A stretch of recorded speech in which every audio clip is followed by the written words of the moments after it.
A cloudy but cool Saturday afternoon in the Bronx. We welcome you to Yankee Stadium.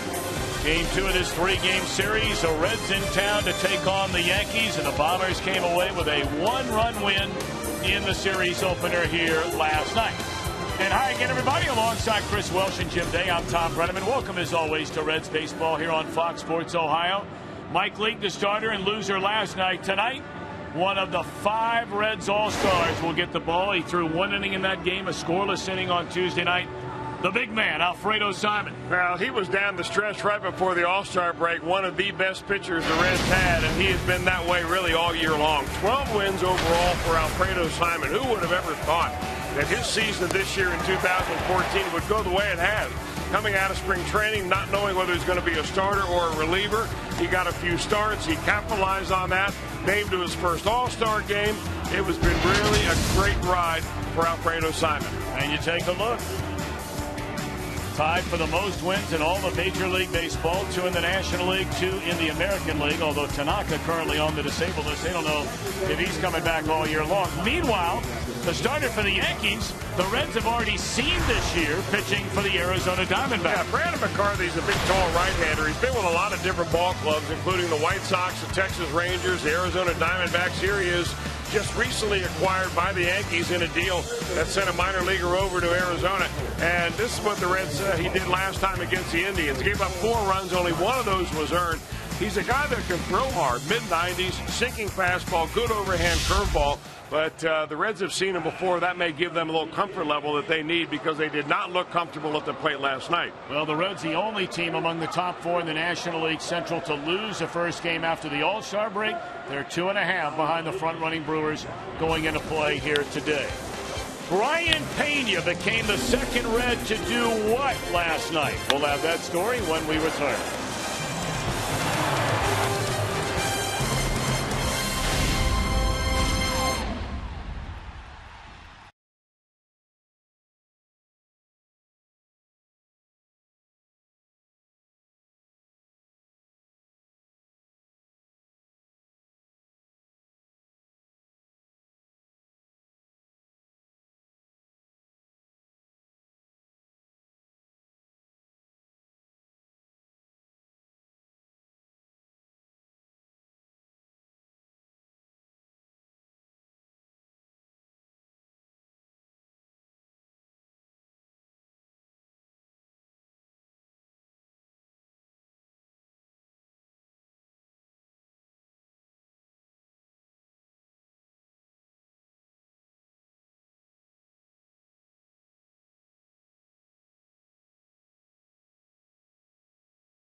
Sports Ohio brought to you by your local Ford dealer. Ford, go further.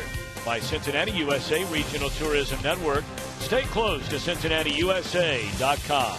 And by Skyline Chili. Feeling good It's Skyline time.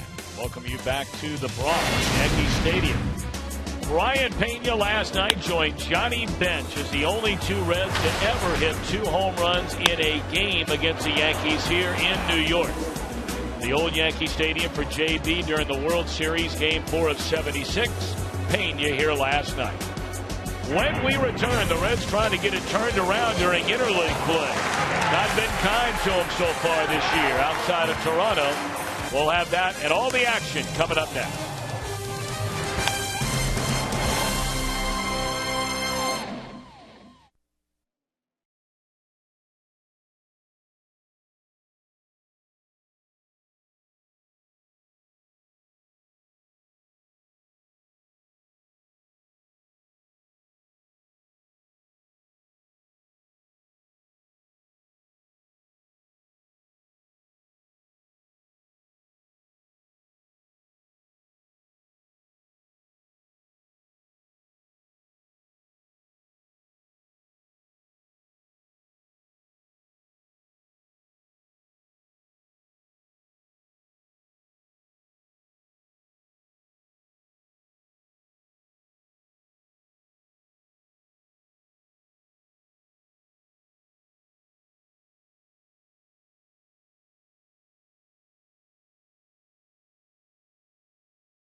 New York, and we welcome you to Yankee Stadium. Game 2 of this 3-game series. The Reds come in at 51 up, 45 down. Third place in the National League Central. They're 2.5 behind the Brewers.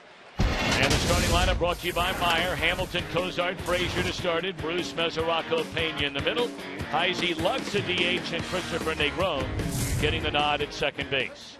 Brandon McCarthy delivers a fastball, strike one to Billy Hamilton. This one underway on this Saturday afternoon. Quiet game, a rare quiet game for Billy Hamilton last night. Went 0 for 4, struck out twice, and did not hit the ball out of the infield in a game last night.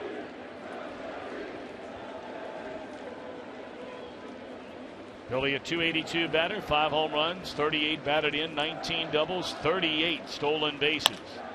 And that one popped up down the left field line, and room out there for Brett Gardner. And that takes care of Hamilton. 0 for 5 to begin this series in New York. Brandon McCarthy, now 31 years old, originally obtained by the White Sox via the draft. He was a 17th round draft pick in 2002 out of high school in Colorado. That's the numbers with him combined with most of the starts, obviously, with Arizona. He has only pitched once for the Yankees. Yankee debut. Chris told you the numbers a moment ago against the Cleveland Indians. McCarthy has generally been a guy, Chris, especially over the last couple of years. It's fallen into a pattern. Been very bad in the first half, pretty good in the second half, and you break it down inside of games. The first time through the order, he is generally lights out. Well, but the second time through the order, man, it has fallen apart. Yeah, familiarity really sometimes can hurt some pitchers, and that's the case with McCarthy. He's a guy that has always had very good control for a big, tall pitcher. I mean, he keeps his windup repeatable, but they're trying to figure out a way to make sure that he's a little bit more consistent where they give him more innings. I mean, out of your starter, you don't want to be a pitcher that is going to be penciled in there to go 5 or 6 innings max and then have to go to the bullpen. 1-1 to count on Cozart, and that one is fouled off of the third baseline. 1-2.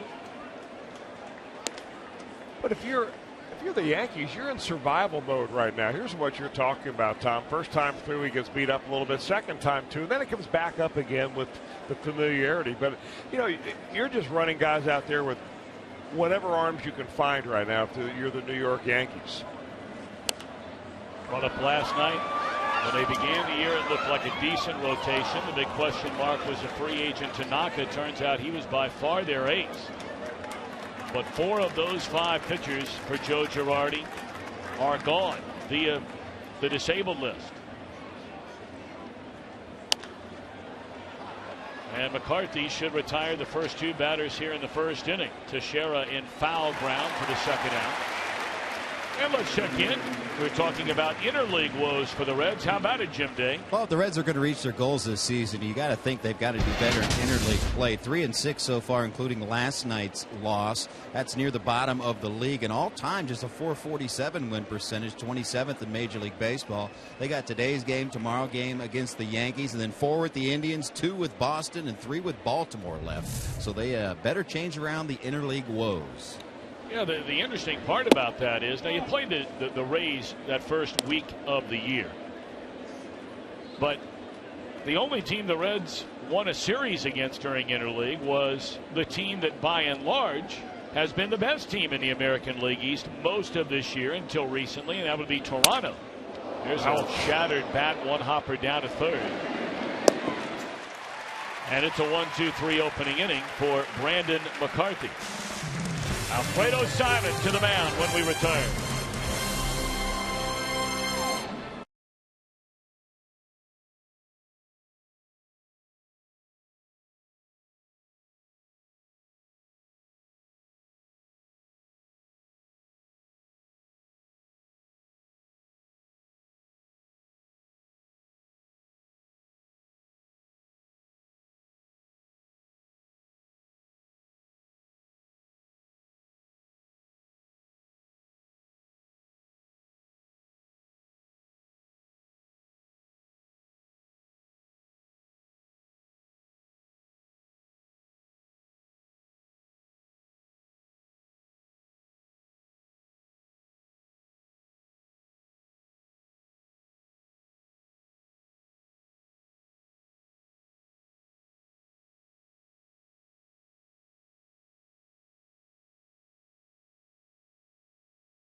And let's take a look at Joe Girardi starting lineup presented by Meyer. It'll be Gardner, Jeter, and Ellsbury at the top. Teixeira, McCann, Beltron, the DH in the middle. Ichiro, Brian Roberts, Kelly Johnson, a ladder third. Same group we saw here last night. Against 12-game winner, tied for most in all of baseball, Alfredo Simon. 12 games as a win. Wins obviously at this point very, very impressive, especially when you're tied for the major league lead. But if you just go by quality starts, and I know that's 6 innings of 3-run baseball, but he has had 16 of his 18 starts, at least 6 innings, 3 runs or less. That is consistency for a guy pulled out of the bullpen. It just continues to amaze what he has done here. Chris, correct me if I'm wrong. They've kind of elevated to another level now where it goes ultra quality starts, where you're going 7 or more and allowing 2 or less. And if I'm not mistaken, he has more of those, does Alfredo Simon, even than Johnny Cueto. Yeah, I'm not sure if he does or not, Tom. That's kind of a stat that hasn't made the official mainstream yet, but it should. Because that really shows dominance in a ball game. And if he's anywhere close to what Johnny Cueto has done, you realize why the Reds have been so fortunate to have him in the starting rotation. And again, as we've talked about Simon when he takes the mound, the thing that he does for me that I'm so impressed with is the variance in speed between his slowest pitch and his fastest pitch. And he hits a lot of numbers in between. That variance can be up to 20 miles an hour. Well, that is early abuse right there on Brett Gardner.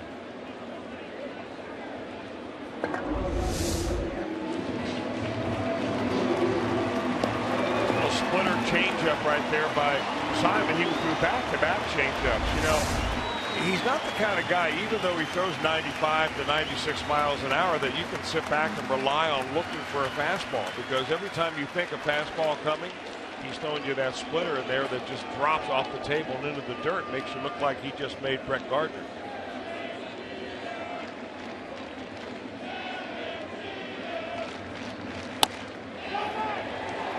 That is a foul ball by Derek Jeter, down a strike. If you're wondering about 7 innings or more, 2 runs or less, Simon has 8 of those starts, but he has 4 other starts where he pitched into the 7th inning, getting her out or 2 in the 7th before being removed, where he is allowed 2 or less. That would be an almost ultra quality start. That's so right. We've got quality start, ultra quality start, and almost yes. quality start. Yes. I got it. Right back to the mound. Oh. And he's got an ethos. Then he threw to first base right there to get Derek Jeter back. He gave up the base hit to Jeter in the All-Star game. And he said no big deal. He goes, Jeter got a blooper in there. You know, good for him. It was an All-Star game. I mean, you talk about all the people. You know, there were 17 first-time All-Stars, I think, between the 2 leagues and all the players that were picked. And you talk about someone who was so delighted to be there. And here's the matchup that we were talking about.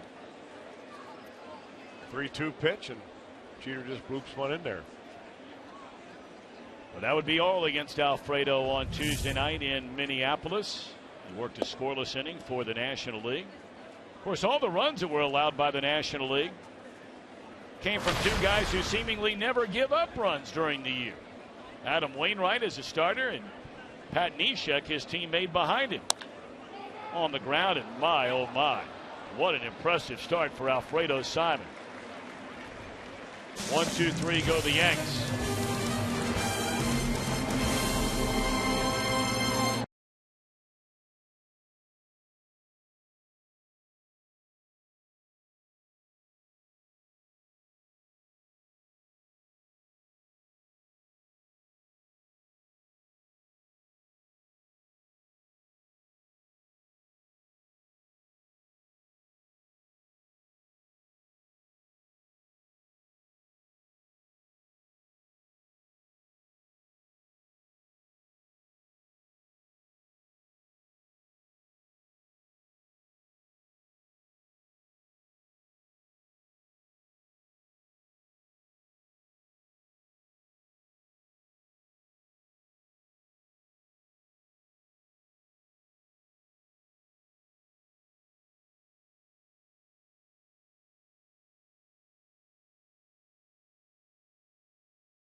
On defense, presented by your Ford dealer. Same group we saw here last night.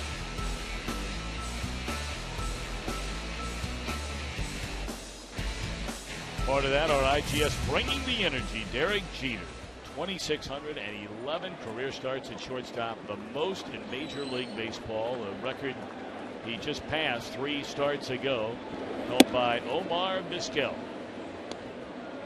Reds had a nice presentation for Derek Jeter before the game. Every team in baseball that will see the Yankees for the final time. Of course, this weekend is the first and only time the Reds are going to see the Yankees this year, as Jay Bruce fouls it away, a ball and a strike.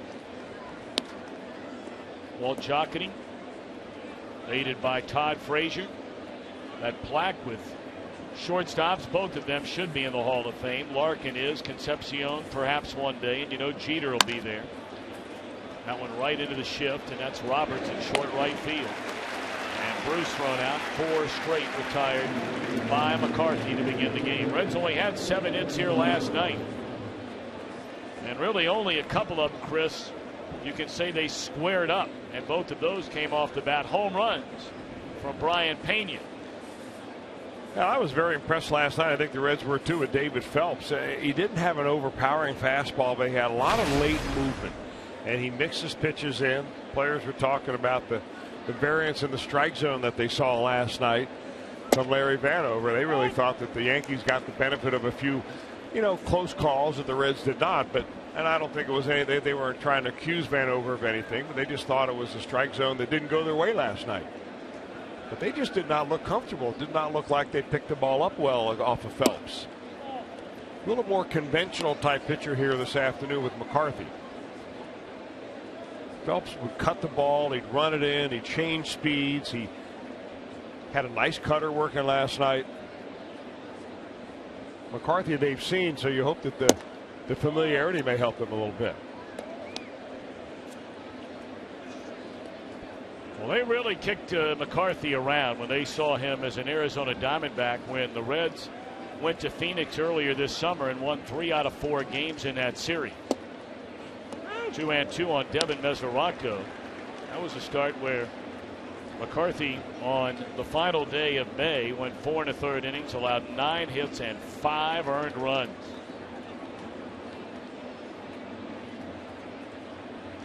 Reds shut him out that day in a 5-0 win.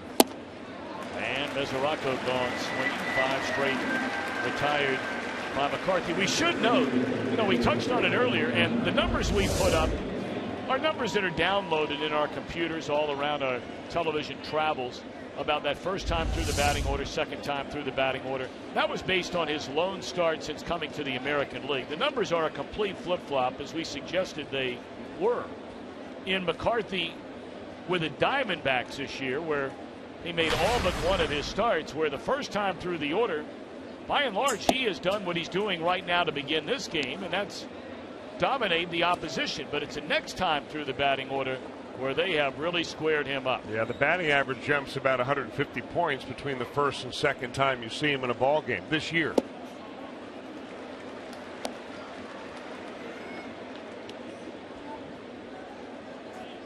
Now, Brian Pena got a couple of mistake pitches last night. They were up, and he jolted them out of here, that short portion right.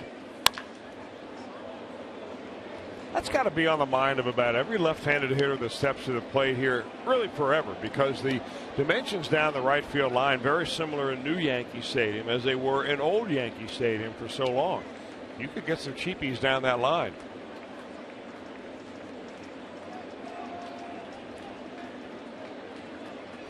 McCarthy ahead at 1-2, and that's just off the outside corner.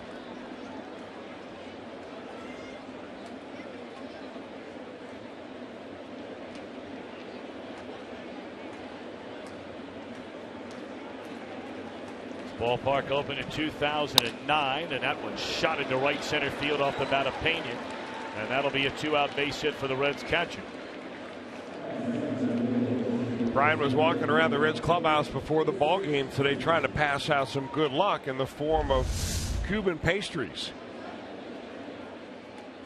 And he didn't have takers from everybody, but he did get one of the broadcasters to indulge a little bit. Believe me, they are good. And maybe that pastry helped him get a line drive right there into right field. Hey. Now, if I'm not mistaken, I wonder if those are the same ones that Aroldis Chapman was rumored to have eaten about 20 of last year. They are. That was in Philadelphia, and the same fellow who works for CBS Radio here, and I've totally drawn a blank on his name. Great guy. Spanish broadcaster here in the Northeast. I say the entire region because he works a lot in Philadelphia during football. But he was in Philadelphia last year, and if you remember, that is when Aroldis Chapman came in a game and gave up 2 home runs to lose a game, and much was made about eating all those pastries. Jeter out to get it, going right by a sliding Brett Gardner, and that'll end the inning. A hit, a man left after 1.5. We're scoreless in the Bronx.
toes are rubber. Bottom of the second inning to face switch hitting cleanup hitter Mark Teixeira. Teixeira, 239 batter, 17 home runs, 48 runs batted in.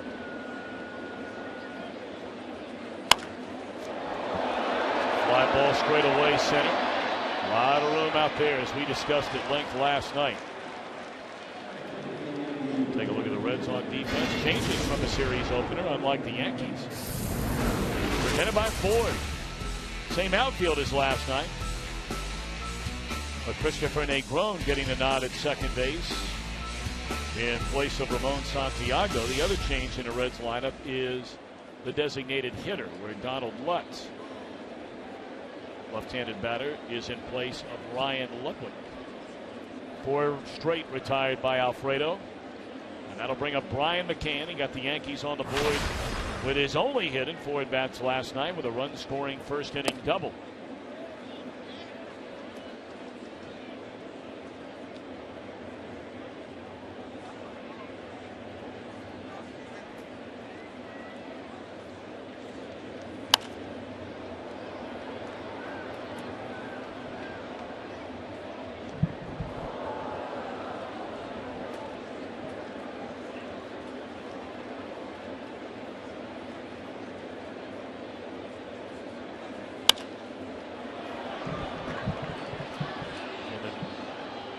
Left field off the bat of McCann, and that's 2 away as Heisy backpedals to the warning track. So Alfredo cruising along. That's 5 outs on a total of 13 pitches to begin this game. You know, for a pitcher, you come into this ballpark, and if it's not a windy day where the wind is blowing out, sometimes it can, especially out towards right and right center field. You can pitch to the gaps very effectively. Make them hit the ball opposite field, make them keep the ball from the pull side gap all the way to the opposite field foul line, and you're going to have a pretty good run of it. But he's rolling right along just like he left off before the All-Star break. Strike 1 to Beltron. Just off the disabled list before the game last night. Suffered broken bones around the nasal passages and facial area after getting hit in the batting cage. And that one blasted into right field. First hit for either team, and it's a home run for Beltron.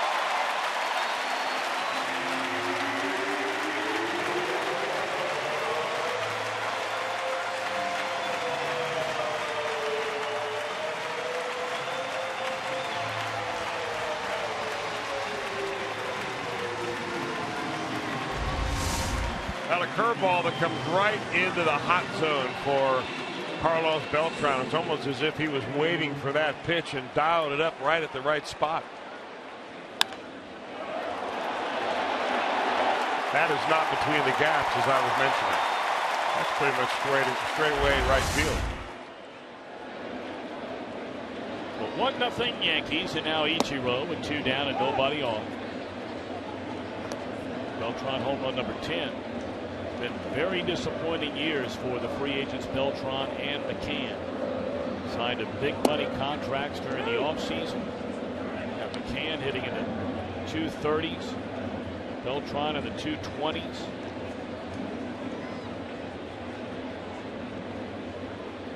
But Beltran has 3 hits in this series with now a couple of runs batted in. Heisy will chase it down, and that'll retire the side. But the home run by Beltran gives the Yankees a 1-0 lead.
I'm Jim Day. Donald Lutz getting a shot to start today as the designated hitter, and he steps in with a familiar look. Last time he was up, he had that mustache, and he told me at that time that once per year, no matter where he's playing, he grows that stash and then shaves it off. Well, he went back to Louisville after his last stint with Cincinnati and went on a horrible streak at hitting. So he said, you know what, I got to get my hit stash back. He calls it his hit stash, and unfortunately there's not a hit in there on that one.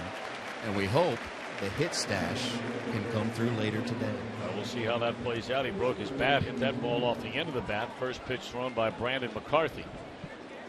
And that'll bring up Christopher Negron. How about Negron, his first major league start in the final game before the All-Star break? And in his first at bat in that first major league start, he hit a 3-run home run to right center field off Francisco Liriano.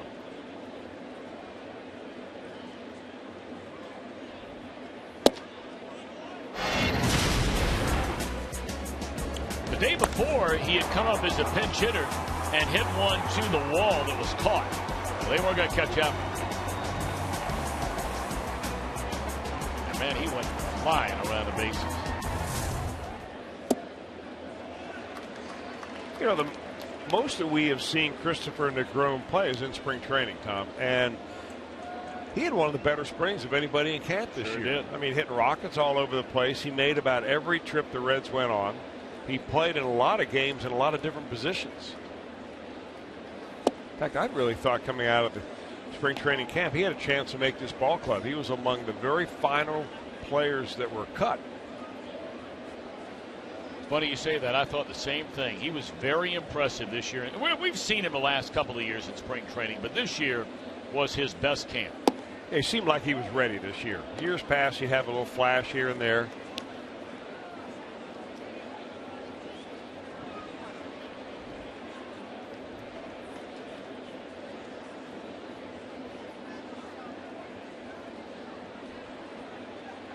Two and two the count. And a bouncer to the left side. Well, McCarthy just chewing them up here early on. Only allowed one base runner. Well, you can catch Fox Sports Ohio's coverage of the Reds during the entire year with MLB.TV Premium. Visit Reds.com for more details. So one time through the batting order, only one base runner for the Redlegs. And now it'll be Billy Hamilton. He popped up down the left field line, his only time up. You know, if Billy Hamilton is thinking about a bunt, there's no way you even try Kelly Johnson at third. But Mark Teixeira is not moving well at all. I mean, you almost have to put that ball down the right field line if you're going to lay one down.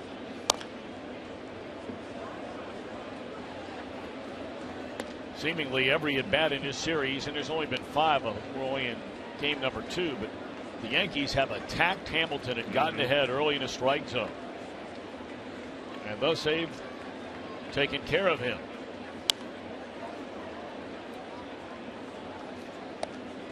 How about the deal pulled off late last night where the LA Angels of Anaheim acquired Houston Street? That has been the one real chink of a very good Angels team so far this year. Was figuring out what to do with their closer. They had Frieri early in the year. They made the deal for Grilli. But now, Chris, they have a guy who had not blown a save all year long in San Diego. That's a big deal for the Angels. Well, it is, and they've really revamped their entire bullpen over the last few weeks. Tell you what, that is a club that is putting together an outstanding year. They've won 6 in a row. They're playing .611 percentage baseball. They are 21 games over 500, but their problem is they're chasing the Oakland Athletics, who are 24 games over 500.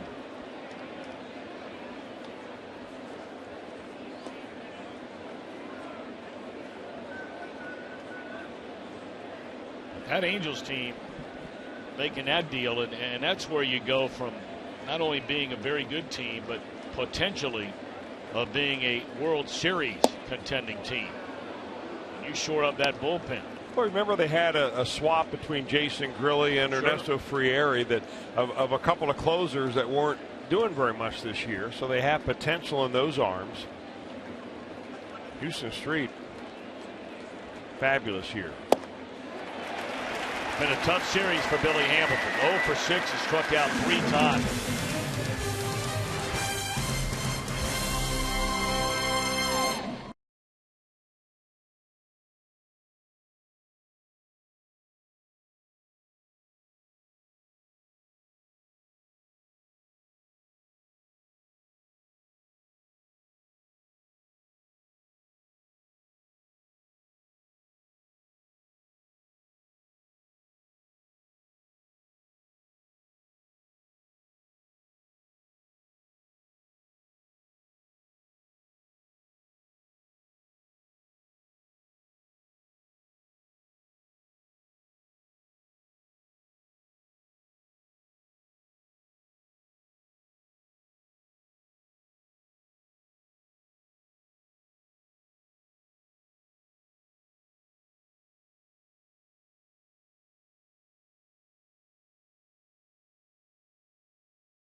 Line brought to you by Elk & Elk, serious lawyers for serious injuries.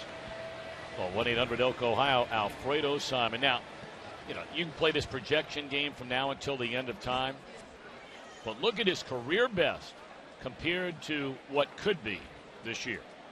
What could be. Well, you know, you're looking at these number of pitches down there, too. You throw fewer than 2,000 pitches as a reliever, and you're throwing up closer to 4,000 as a starter. And that's the one question that people around baseball have. But like I said early on, Tom, I mean, unless he pitches well right now, these games down the stretch may not mean as much as you think they do right now. And he's showing no signs of tiring because I think he's really mixing his pitches up well.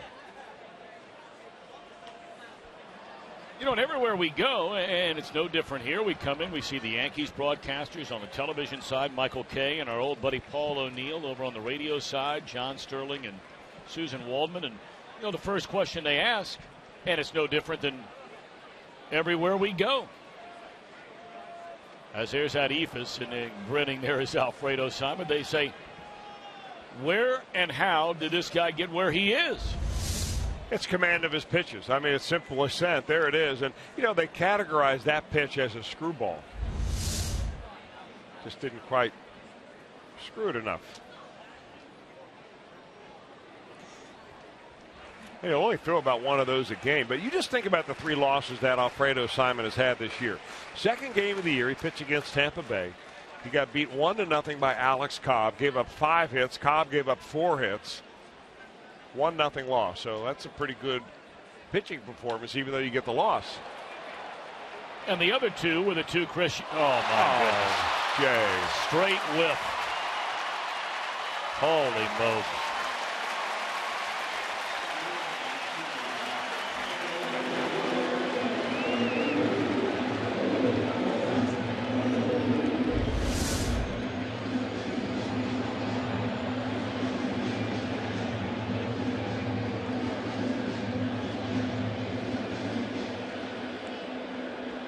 So leadoff man at second base, and now it'll be Kelly Johnson.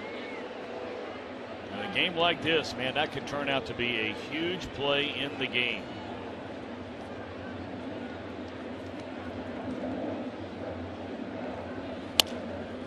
And Johnson does what you're supposed to do. Move that runner along.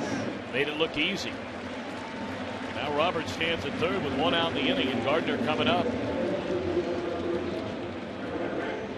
The Reds swung the bats, or lack thereof, here last night, and as they continue to patch up this lineup, holes created in the absence of both Brandon Phillips and Joey Votto, runs for their team and runs for the opposition are clearly at a premium.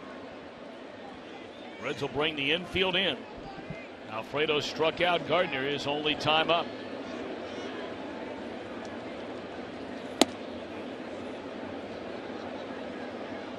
Now the Reds are going to bring the infield in because the way that you're exactly right, their defense though should be continued to be airtight. Now I have been around a long time, haven't seen Jay Bruce make a play like that in a long time. Pressure's on Simon though to pitch himself out of this jam. He wore out Gardner when he struck him out in the first inning with the all-speed pitch. Made him look bad. He went back-to-back splitters on that. This time he's trying to go up the ladder a little bit more. At least to set up that split finger fastball.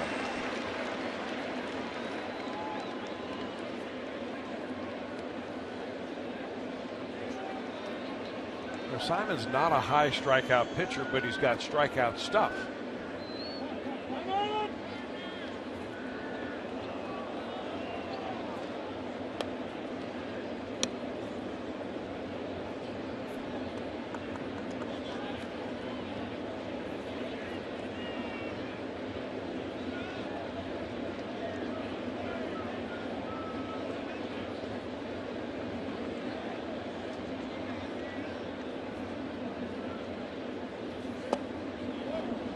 Two and one on Gardner.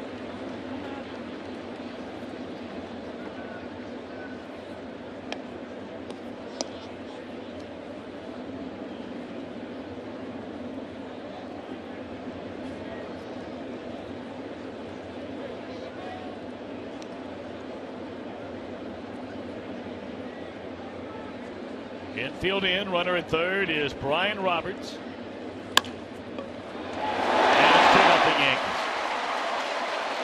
Second time Alfredo's been hurt on that breaking ball. The one that hung the Beltron, and that one right in the hitting zone for Gardner.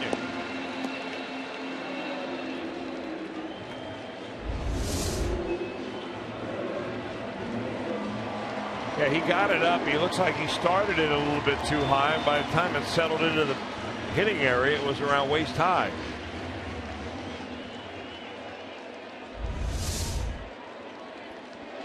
First had an easy fly ball in right field, been caught. It would be a 2-out single. Really nothing to worry about.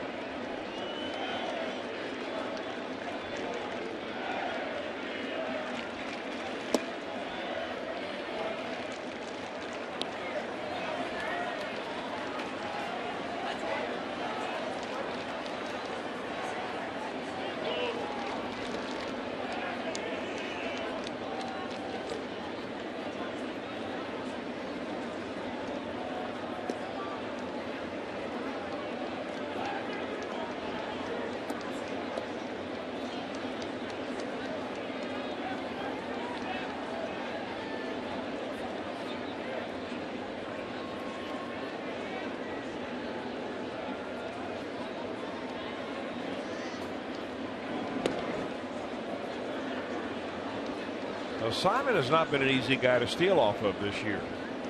He has given up 5 stolen bases, 4 catchers throw him out. He's also picked off 1. So your 50-50 chance of making it, which is not all that good of a ratio when you're a runner. 2-0 on Derek Jeter. Yeah, they're trying to make Jeter pull the ball a little bit. They don't want him to use that right side of the infield that he's so good at.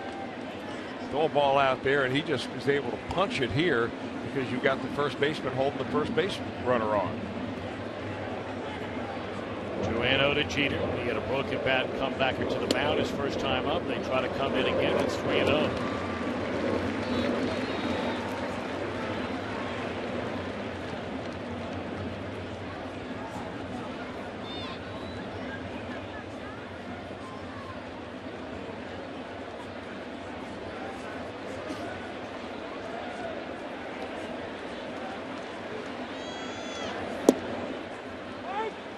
We talk about all the great moments Derek Jeter has had in his career, and so many of them we've watched during the month of October, heck, even into early November in a couple of World Series.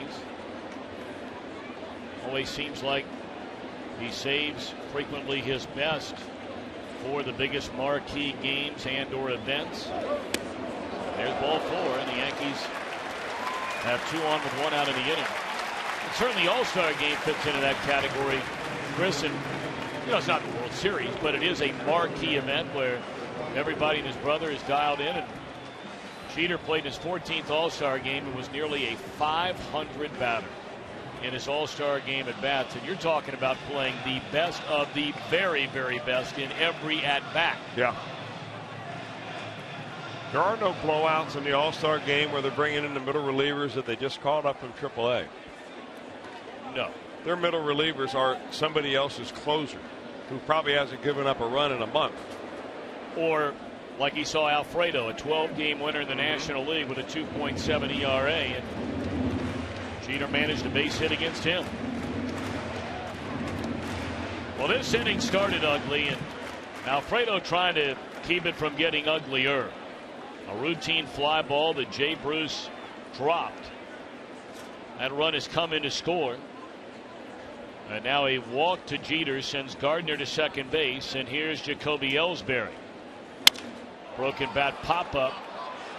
Who's going to get to this one? It'll be Kozak for out number 2. Well, that's got to be a disappointing at bat right there for the Yankees. A pitcher's pitch. A little sinker running away from him right there that he really wasn't committed that much to go to left field, or else he wouldn't have got it on the end of the bat.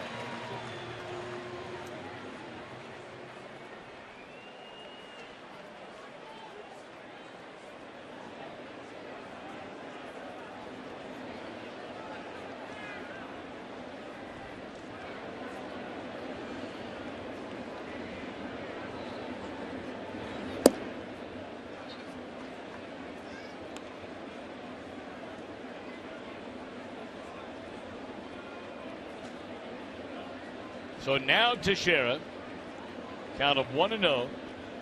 He flied out to center field to the warning track his first time up. And now Simon wants a visit from Devin Mesoraco.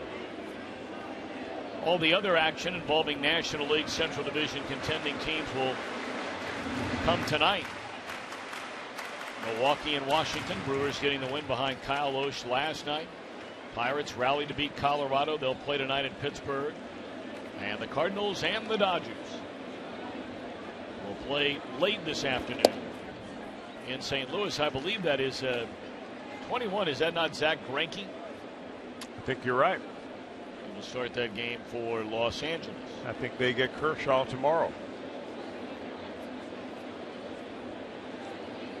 Cardinals winning the opener of that series last night. Hit off the end of the bat foul. Cardinals winning 3-2. Got an excellent effort from Lance Lynn. Lynn is a guy they are really leaning hard on over the second half of this year. What with all the injuries they've had in their rotation. It is Wainwright and Lynn, and then start flipping coins. They move guys from the bullpen into the starting rotation. Or guys like Joe Kelly have come off the disabled list now in the rotation. He's pitching today.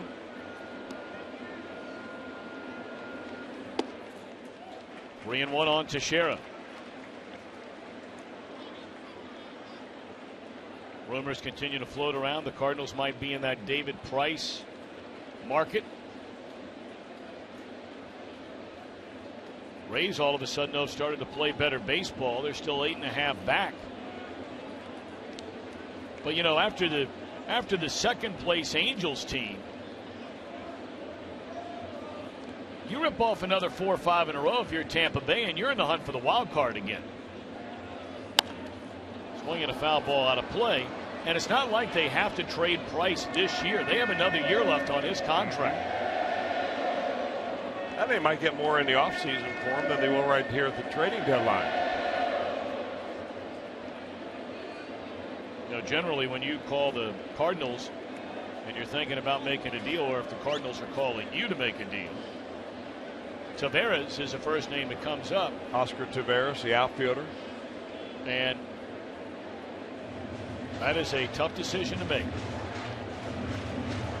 John Mozeliak, their general manager.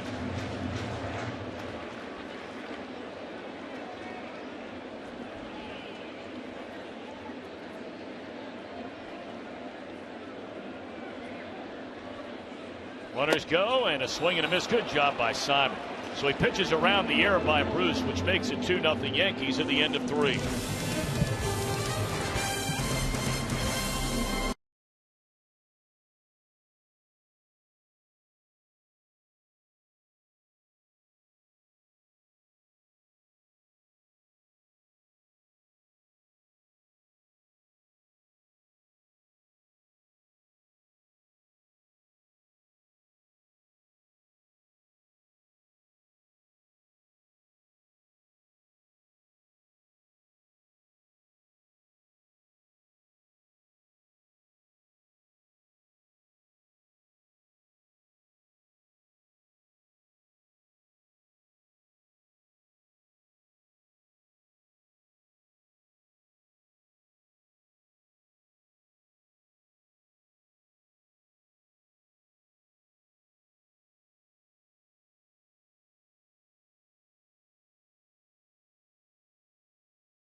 The Dayton Flyers basketball team debuting a new look this year.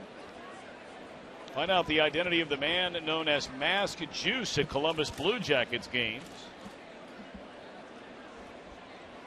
That and so much more at FoxSportsOhio.com. Brought to you by 1-800-SAFE-AUTO. Drive safe, spend less. Reds are down 2-0. Second time through the batting order. Zach Cozart fouled out to the first baseman his first time up. Of course, the Reds were a team that had a very difficult time coming from behind all year long until that 8-3 homestand, where for the first time they came back from more than a 2-run deficit all year long. Then they did it a couple of times within a 5-game span. And they find themselves down 2-0 against Brandon McCarthy, batting in the 4th inning here today. Well, that was just good morning, good afternoon, and good night. McCarthy is dealing so far here today. Well, he's got nice action on that little two-seam fastball, and the key, I think, for McCarthy in throwing that, he's not overthrowing it.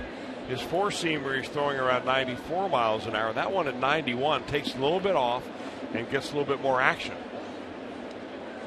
Reds have one hit so far in the game. That was a 2-out single by Pena in the 2nd inning.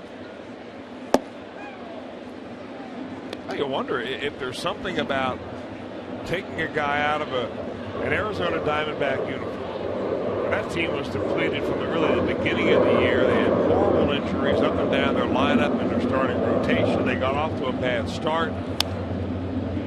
All sorts of rumors swirling around. Is the general manager going to be around? What's going to happen to the front office? They hired Tony La Russa. What changes are there going to be? Does he like me as a player or not?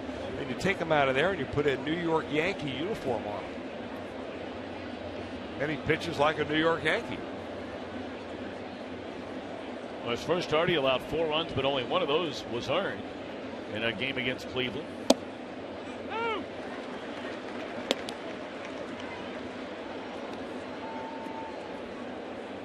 Those are the home numbers in Arizona. Didn't like that thin air. Although he's from Colorado, he ought to know all about thin air.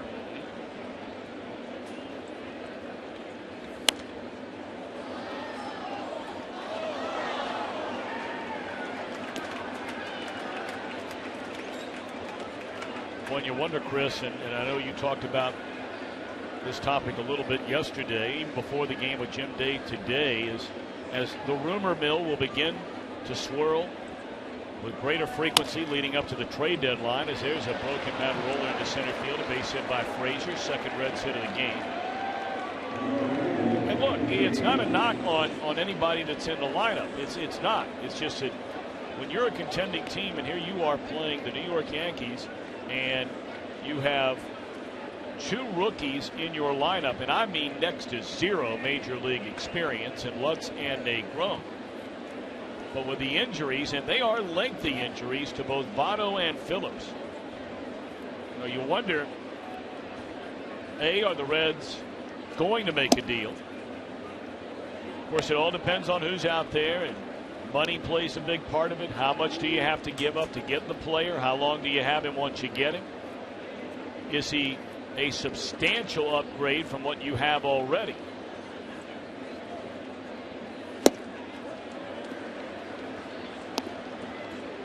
And I'm sure that Walt Jocketty and that entire front office, along with the ownership, that is something they'll be talking about, I would imagine, along with Brian Price and the staff on a daily basis.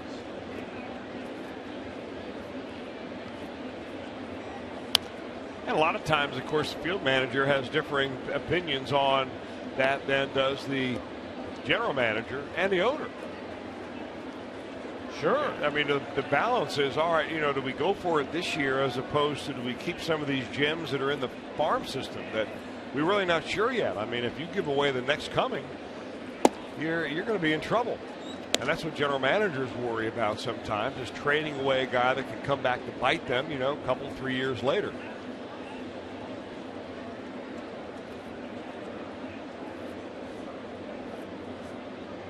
Two and two on Jay Bruce. And he's gone swinging. That front side's flying open a little bit again for Jay. Coming up later on, as always, we'll have our Miller Time moment, brought to you by Miller Lite. 2 down, 1 on. Reds down 2-0, batting in the 4th inning, and now Devin Mesoraco struck out swinging his first time up. Had a hitless game in 4 at-bats here last night. Jay Bruce also hitless in this series. And there goes a runner, and he will walk to second base. Frazier with 15 stolen bases now on the year. He's only been thrown out 5 times. I mean, look how short the lead is. We say it over and over again, but pitchers, you fall asleep out there.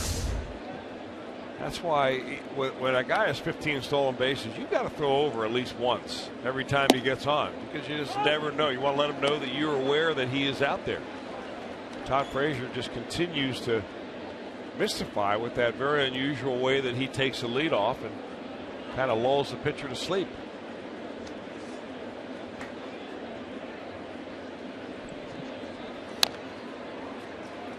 One and two on Mesoraco.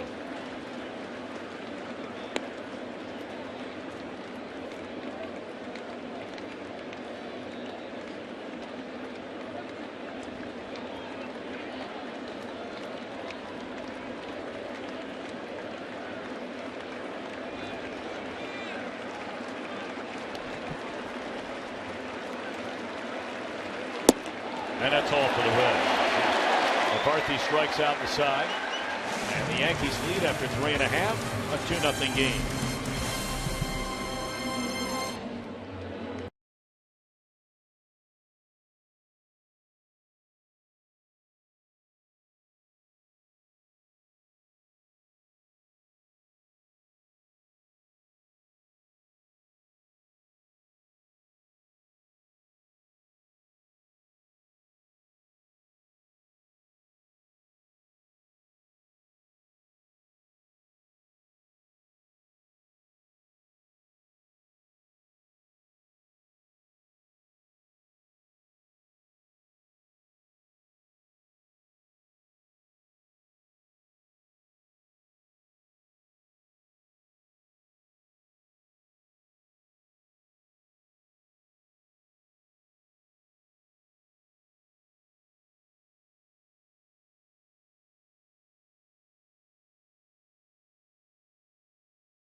Cubs easy and free game beat the streak. You pick players to get hits in 57 straight games. You can become a millionaire. Check it out.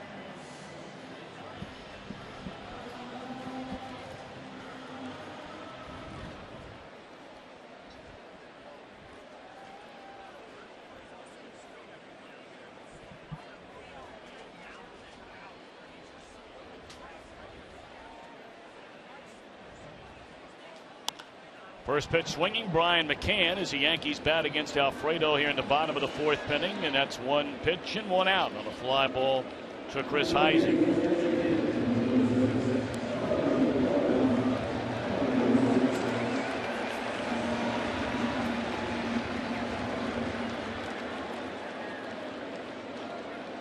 Now Beltron.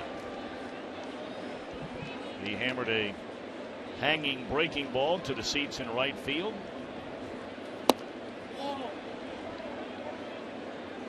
For his 10th home run, wearing a Yankees uniform. Of course, this is his second go round in New York. Signed that big free agent deal 10 years ago now. Leaving Houston to go to the New York Mets. And he suffered through all those terrible injuries, especially to his knees, and was not the player they thought they were getting. He was able to come back and really got his career back on track again, playing for the St. Louis Cardinals, and signed as a free agent by the Yankees during the offseason. Pulled to Negron, 2 out.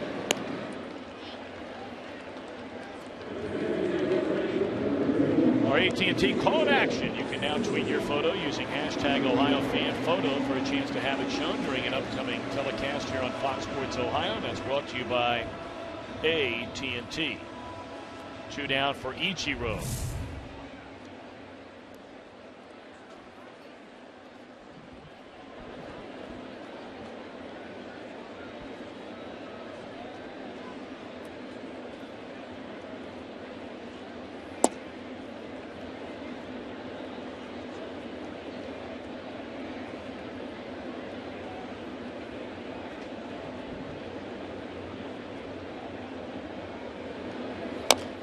And a little dribbler. That is a foul ball.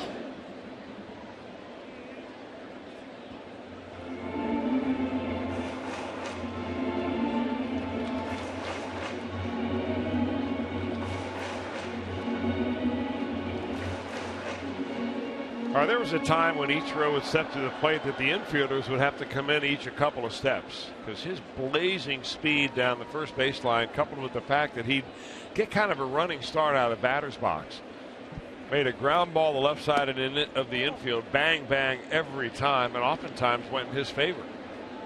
It looks like he's lost a step or two. Still batting over 290, but really not a lot of damage. No home runs, 11 runs driven in. 2-1 to Ichiro.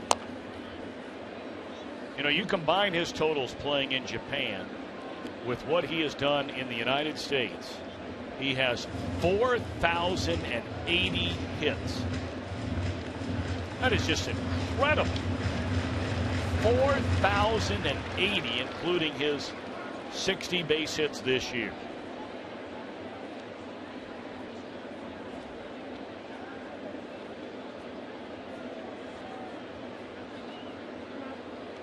You know, it really does make you wonder. When he first came to the United States, he was not only the Rookie of the Year, he was also the American League's most valuable player.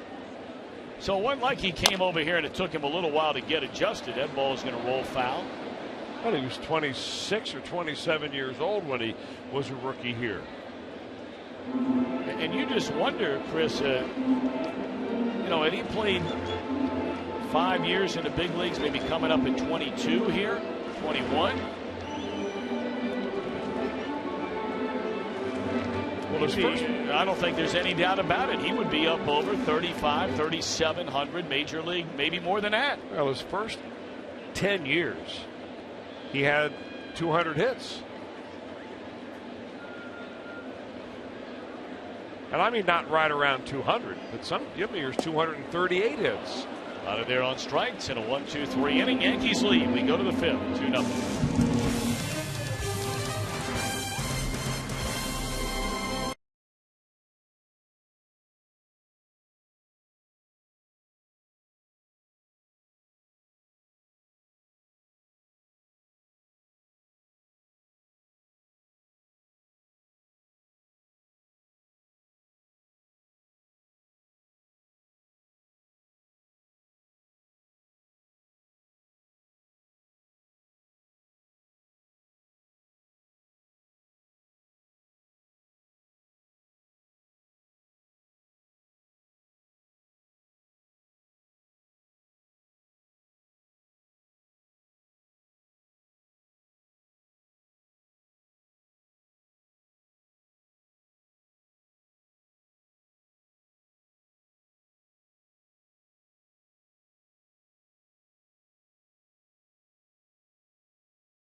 Today, and it commemorates the day that Derek Jeter was named captain. It actually happened at Great American Ballpark in 2003. Signed jerseys by Concepcion and Larkin, the past two captains of the Cincinnati Reds, and it has been a farewell tour for Derek Jeter. Many, many gifts have been given along the way, including that of the Reds today. Astros gave him a cool Yankees pinstripe cowboy boots and Stetson hat. Angels gave him a Yankee paddleboard.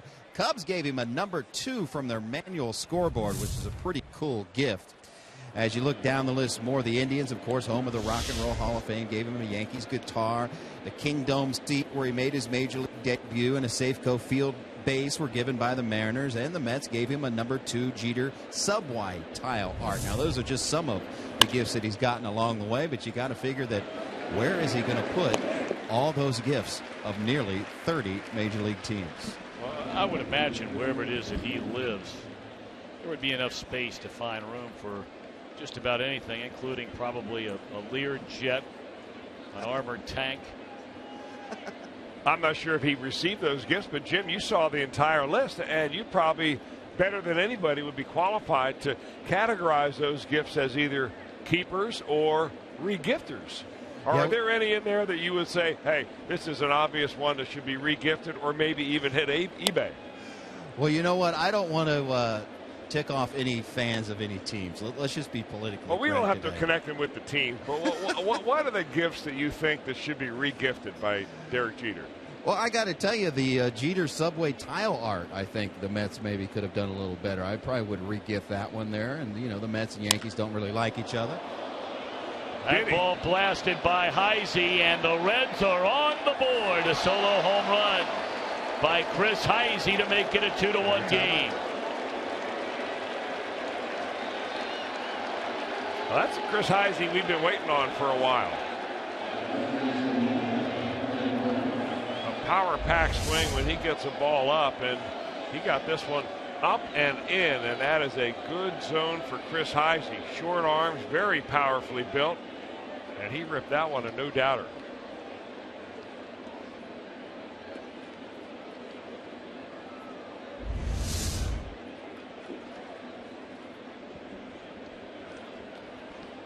So a 2-1 ball game, and now Donald Lutz, he looks at a strike.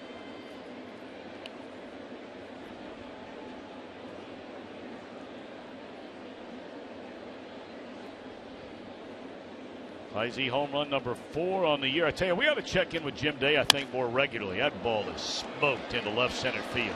Well, I tell you, when that guy makes contact, that ball jumps off his back.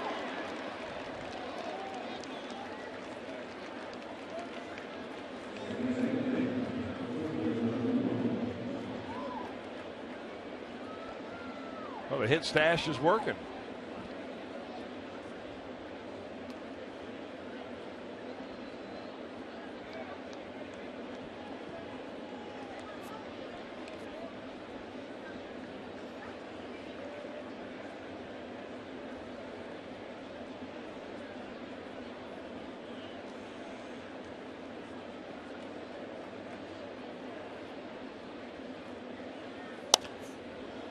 So now the Reds have a tying run in scoring position for Christopher Negron after the 1-out double by Donald Lutz. Negron bounced out to Jeter his first time up.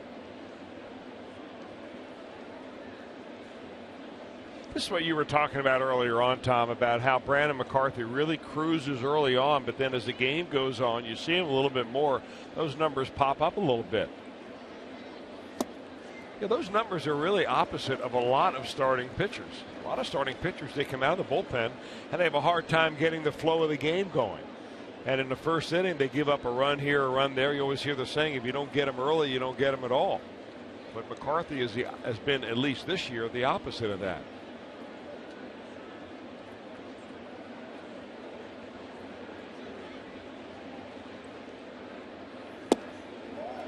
One and two on Negron.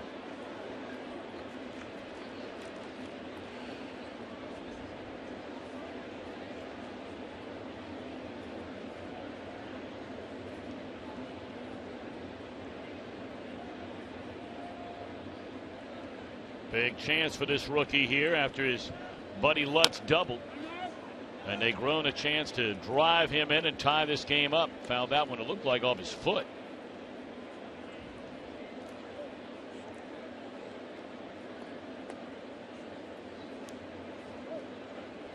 Heisy the home run, getting the Reds their first run and making it a 2-1 ball game, and Lutz follows it up with a double.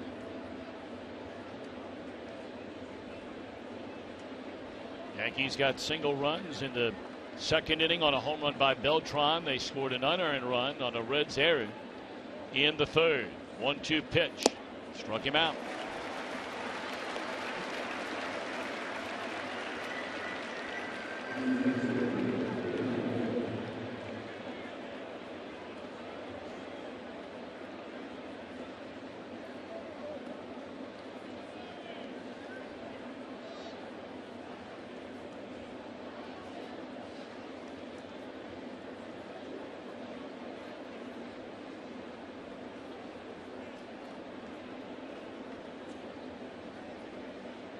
So now it's up to Billy Hamilton.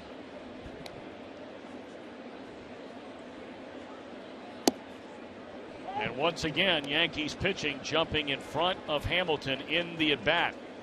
Billy 0 for 6 so far in this series. Has struck out 3 times. Once in his 2 at-bats here today.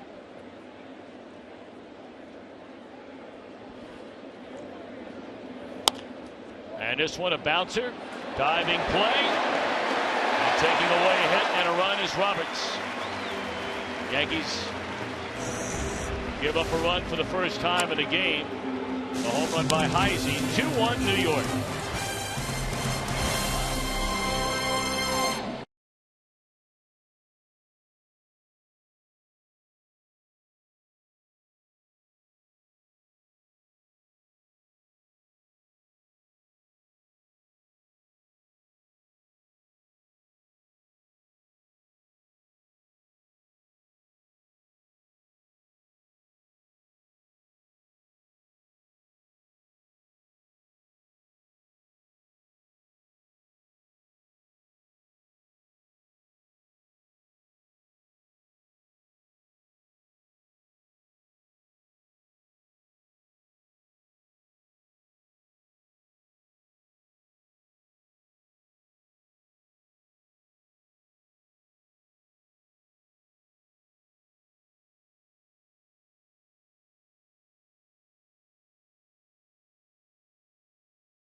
2 hits for the Yankees, 1 run, 4 hits, and a key error for the Reds.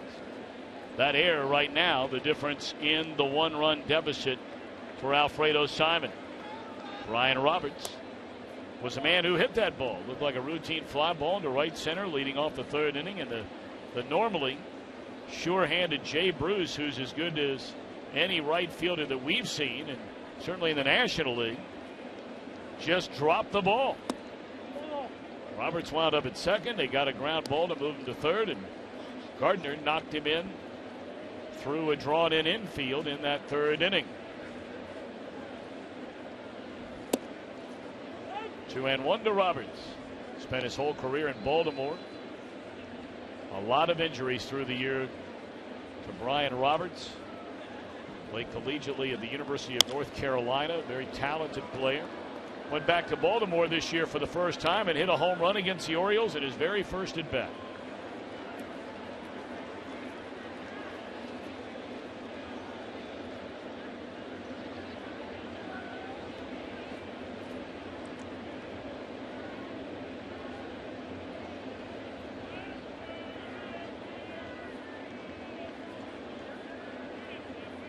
Gardner due up third here in the inning, and the pitch to Roberts is swung on and fouled back out of play. Remains at 2 balls and 2 strikes.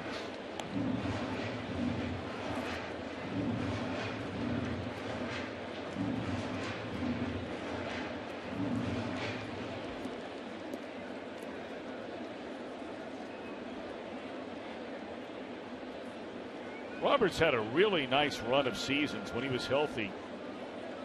From 2004 all the way through 2009, but then the injury started.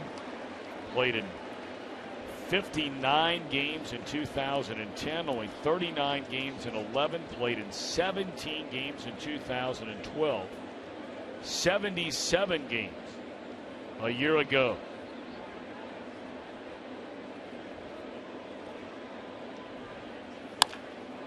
Lined into right.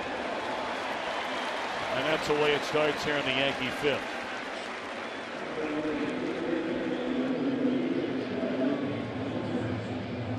Well, mark your calendars for the next Reds 4 for 48 ticket offer. That'll be next weekend, Friday, Saturday, Sunday, with the Washington Nationals in town. You buy 4 Reds tickets for $48 total, and you receive 4 free Reds hats. Reds and the Nationals next weekend. We'll look forward to having you at Great American Ballpark. Now Kelly Johnson. Boy, and there was a time that Roberts was a big-time stolen base threat. Years of 23, 29, 36, 27, 50 in 2007, 40 in 08. Another year of 30. But has not had more than 6 steals in a year since 2010.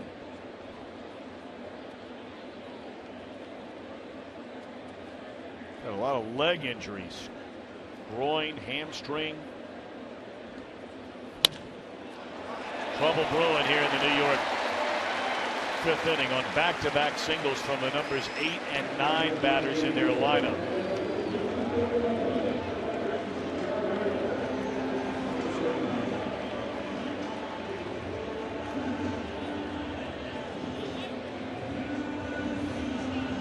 Well, now does Joe Girardi think about bunting? Now your leadoff man coming up in Gardner. He leads their club with 6 sacrifices on the year, so you would think the answer to that question is an absolute yes. Yeah, you want to keep the line moving, and he's got enough foot speed that he could turn a sacrifice into a possibly an infield bunt hit if you don't play it right. Well, they don't have to worry about it now. Boy. Mesoraco's looking at the home plate umpire saying, well, didn't he foul that? I think that really what happened there, Mesoraco simply got shielded out, that the ball came in at exactly the same level that the bat was. And you see this happen from time to time where the catcher just loses sight of the baseball. The bat is right on the same plane, and it goes off his glove. It will be a call to pass ball, and that's a tough break for the Reds.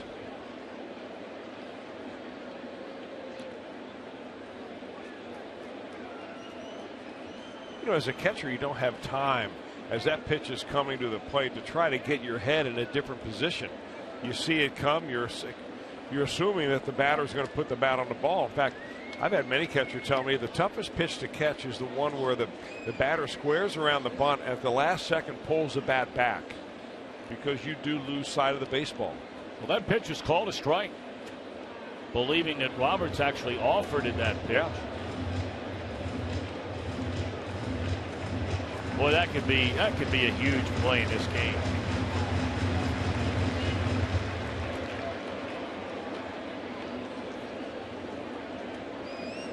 Well, the Yankees just run lefty after lefty after lefty at you. The only true right-handed hitter they have in his lineup is Derek Jeter in the on-deck circle. They're going to play the infield back this time and exchange an out for a run. Low and 2 on Gardner. Nobody out in the inning, second and third. Well, Gardner got a base hit last time. I think it was on a curveball that Simon fired up there, and he was able to hit it into right field. He struck him out the first time he faced him on a couple of back-to-back splitters. That last pitch was a splitter. Wonder if he'll double up on it.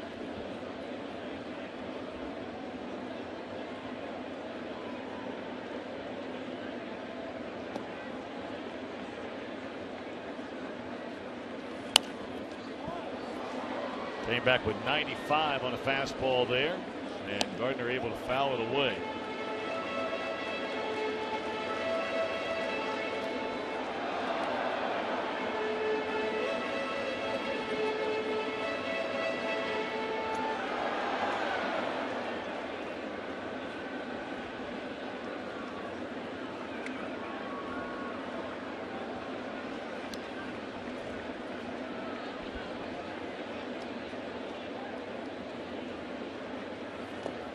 Try to get him a chase here on a pitch in the dirt. 1 ball and 2 strikes on Brett Gardner. Back-to-back singles to begin this inning, and then a pass ball on a strike committed by Mesoraco puts him at second and third with nobody out. Reds have already given up 1 unearned run in the game so far here today.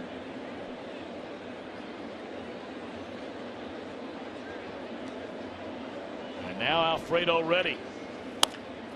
High fly ball in the right center field. She'll stay in the ballpark, but it'll score a run and it'll move the other runner from second to third. Gardner has knocked in a pair, and the Yankees get that run right back. 3-1.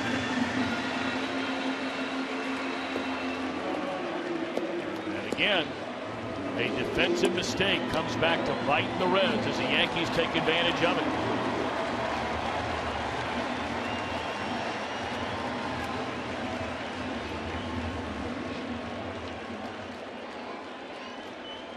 Reds are going to bring the infield in now, with the runner at third and 1 out, and Jeter the batter. He has bounced out to Simon and drawn a walk.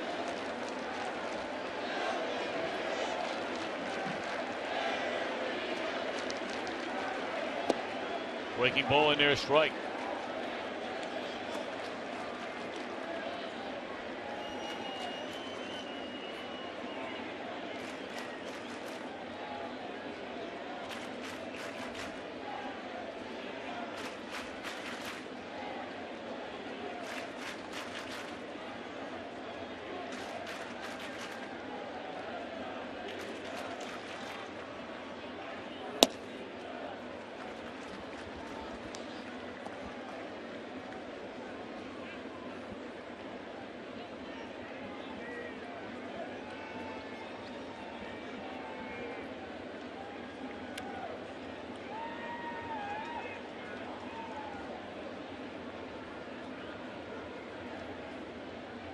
One ball and 1 strike on Jeter.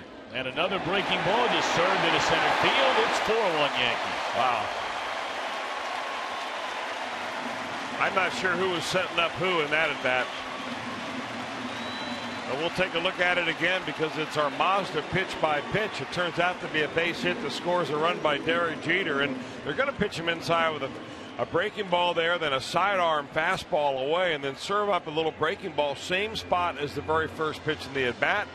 Jeter had already gone to school on that and just dumps it into center field for an RBI base hit. 4-1 ball game. Our Mazda pitch by pitch. It's interesting sometimes how, over the course of a year it all works out probably the way it should, but how sometimes earned runs, unearned runs, and how they work themselves out over the course of an inning. If the Yankees get another hit in this inning, both of the runs are going to be earned runs against Alfredo Simon. But that does not begin to tell a fraction of the story in this inning. That pass ball, when all of a sudden you're pitching first and second, nobody out, compared to second and third, nobody out in an inning. And all a guy needs is a fly ball, and then on the next at bat, you're bringing the infield in. Obviously, with second and third, no chance of a double play.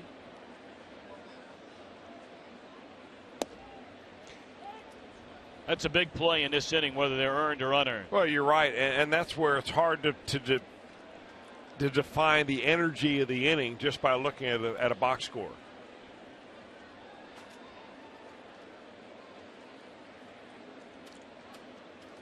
Oh, in one account, Jeter takes off and a bouncer foul. And you even go back to the last inning where the leadoff hitter Brian Roberts gets on a drop fly ball by Jay Bruce out there, and you just think about the extra pitches that went on to Alfredo Simon's daily resume today because of that error. Ended up giving up another hit, a walk. Looked like he pitched around to Jeter a little bit last inning.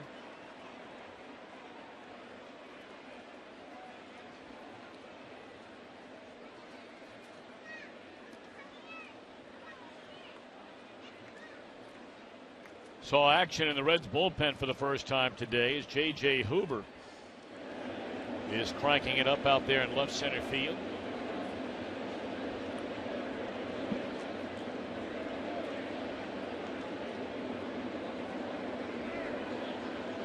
Nothing and 2 the count on Jacoby Ellsbury.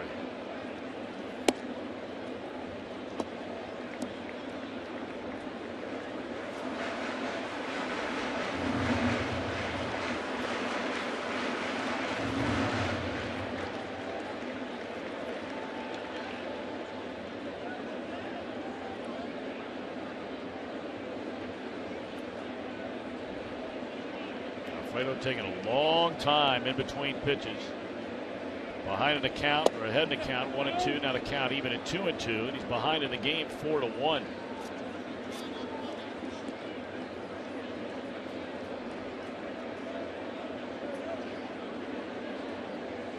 Normally Alfredo's body language is a lot better than it is right now. He appears to be, I'm not going to call it rattled, that's probably not the right word, but he certainly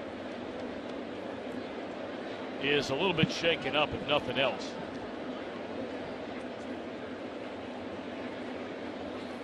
I think probably frustrated too. I mean, you look at the scoreboard. Last night the Reds really unable to get their offense going. Today have only mustered 1 run. That was a solo home run by Heisy. So he's probably thinking out there, man, I hope that the 2 runs that I gave up here in this inning doesn't put this game out of reach.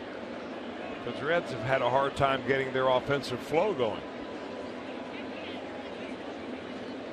There goes Jeter on a 3-2 pitch, strike 3, throw to second, not in time.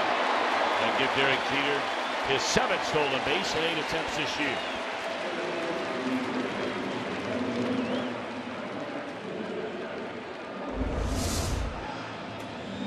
Well, Jeter betting he's going to get a breaking ball. He didn't. It was a strike 3 fastball right there, and our flamethrower strikeout does result in a stolen base by Jeter. A fastball, a Cholula hot sauce fastball.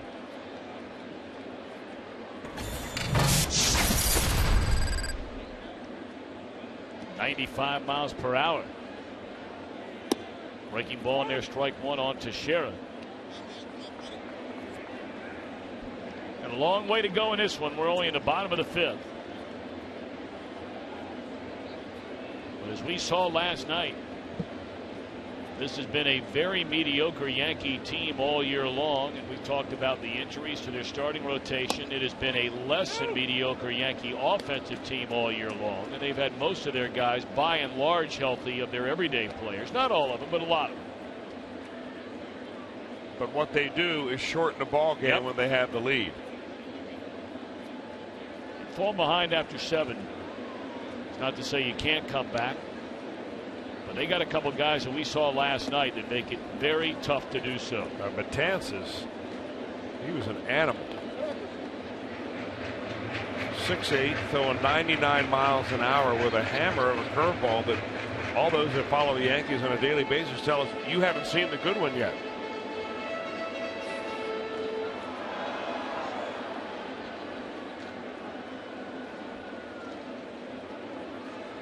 So far, anyway, depending on the result of this at bat, the Reds have handed the Yankees 2 of their 4 runs.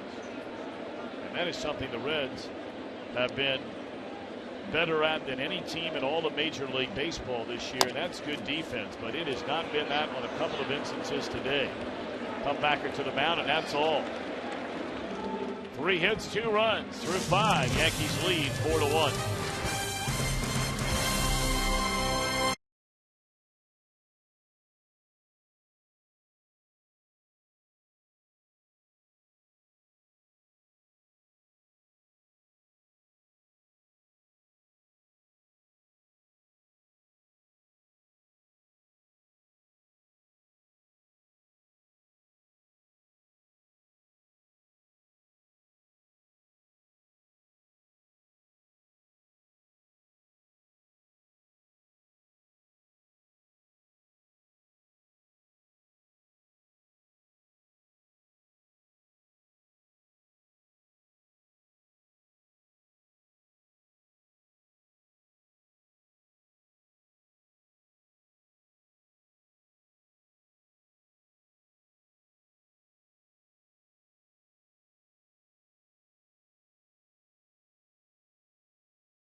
Let's create great dishes together. By Toyota, for over 30 Toyota offers, visit buyatoyota.com. And go for the Save on Wing Tuesdays at B-Dubs. Especially priced wings all day. Buffalo Wild Wings. Wings, beer, sports. Work to do for the Redlegs, trailing 4-1 after losing the series opener here last night, 4-3. Brandon McCarthy making his second appearance as a New York Yankee after going 3-10 with an ERA of over 5 for the Arizona Diamondbacks, has limited the Reds to 1 run on 4 hits. And the only hit that mattered was a home run and got him their only run of the game by Heisy. It's a big inning here in the 6th with 2, 3, and 4 due up. 2-0.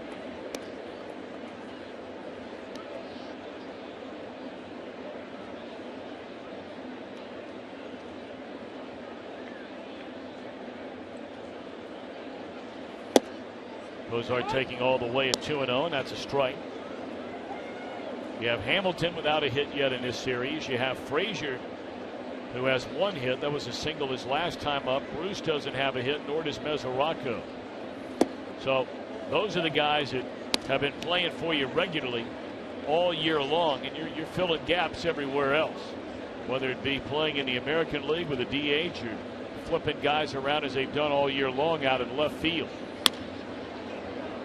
3-1 count pulled foul. It's the first 3-ball count offered up by Brandon McCarthy. We talked about what outstanding control he has had, even in good days or many bad days in the big leagues. He generally will throw a lot of strikes.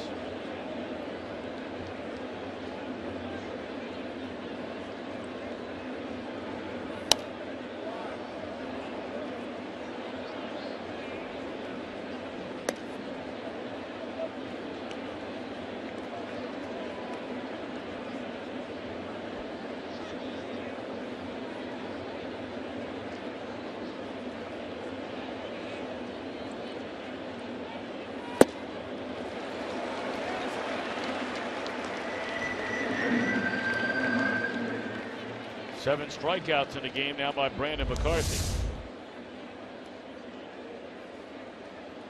Threw the fastball right by him. It looked like after Cozart had a pretty good look at a previous one on a 3-1 count.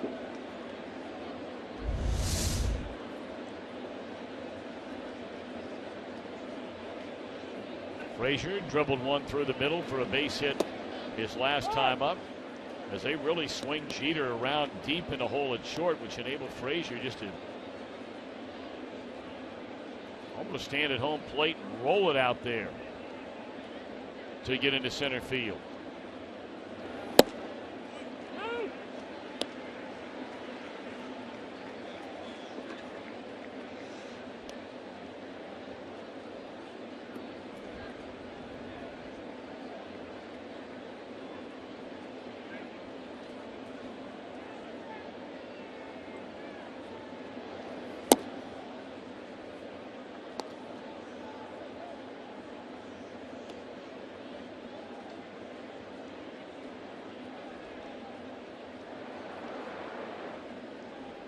Hoover continues to throw in the Reds bullpen, which leads to perhaps more than just speculation that the day is over for Alfredo Simon. He had to go through a 25-pitch inning when he allowed the 2 runs in the 5th. Yeah, that's either he's getting his work in and has been told he's not going to be in the ball game the rest of the day, which is highly unlikely. Just trying to save Simon whenever you can. And Frazier another base hit on a 1-2 pitch. Not far from where he had the last base hit, although certainly a lot more pop behind it. Yeah, that one sounded good.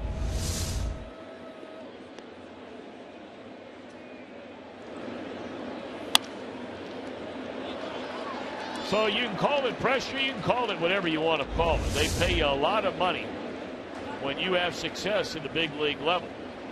And 2 of the guys the Reds have to have swing the bat without Votto and Bruce, or without Votto and Phillips, are Jay Bruce and Devin Mesoraco. And you're down by 3, and we're in the 6th inning.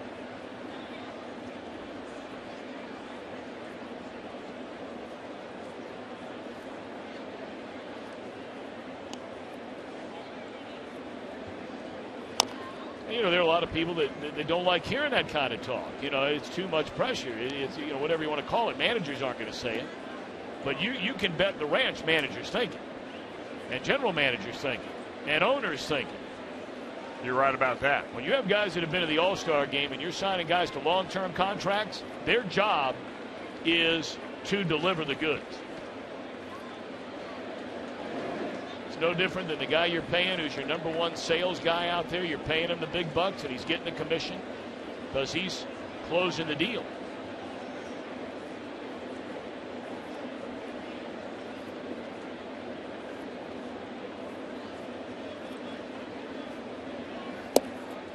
Well, I think the difference there is that in baseball you're paying a commission on what a guy did last year and the year before, hoping that he does the same thing or better this year and then the next year.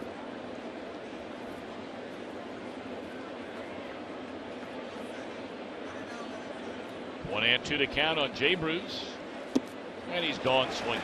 Second time today, 0 for 3. You want to know what's going on with the Reds, and I mean right now, right at your fingertips. Follow Reds reporter Kevin Goheen from FoxSportsOhio.com on Twitter at FSOhio_K Goheen, Goheen, for all the latest news and stories on your favorite big league baseball team, your Redlegs. 8 strikeouts for Brandon McCarthy. And Mesoraco struck out twice today. He'll bat with 1 on and 2 out.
Yankees 4, Reds 1.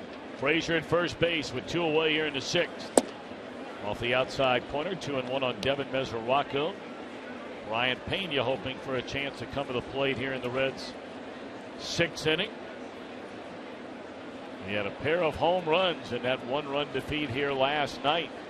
Joining Johnny Bench as the only 2 Reds ever to hit 2 home runs in a game here in the Bronx. Of course, Johnny Bench did it in the World Series of '76 in Game 4. That was a 4-game sweep in the old Yankee Stadium. And then Pena here last night.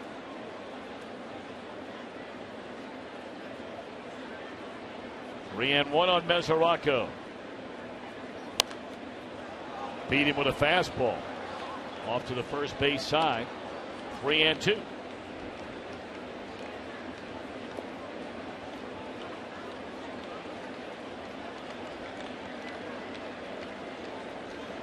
Yankees picked up ground in the American League East last night. That Oakland team seemingly every night coming up with a win. Game ending 3-run homer. Foul tipped. And that got a piece of Brian McCann somewhere. He is in some pain. He gets in a bad spot.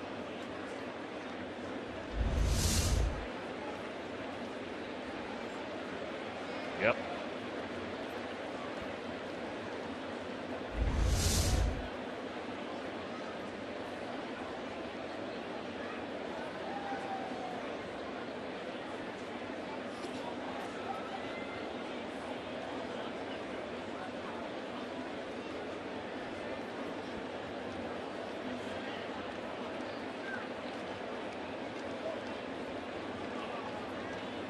And he's telling Paul Nauert, let's go.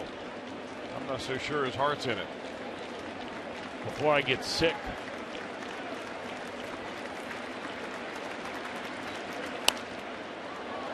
Another 3-2 pitch, swung on and fouled out of play. Called for a high fastball that time. You generally don't chop those behind the plate.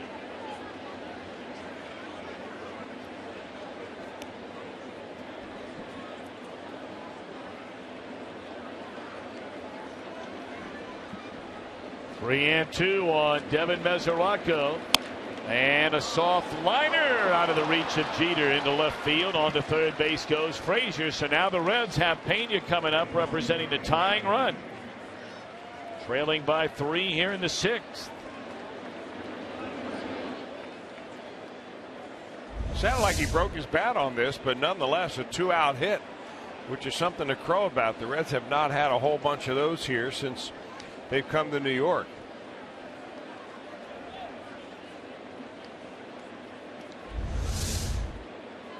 So now Brian Pena, who had a couple of home runs last night, he's also had the first hit of the ball game this game for the Reds with a 2-out single to right in the 2nd inning. The Reds 0 for 3 with runners in scoring position today. They are 0 for 10 so far in the series.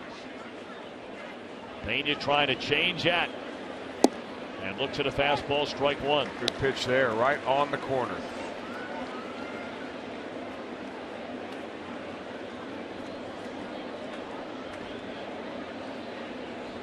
Frazier a 1-out single. Mesoraco a 2-out single.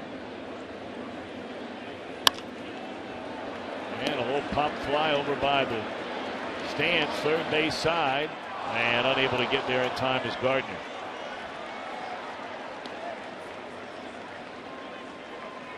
The Yankees really have 3 center fielders playing out there. I mean, Suzuki at the time, at one time, he was probably the fastest player in the American League. Gardner's played a lot of center field. Of course, Ellsbury is out there right now. Gardner's got terrific speed, and that ball just didn't hang up long enough for him.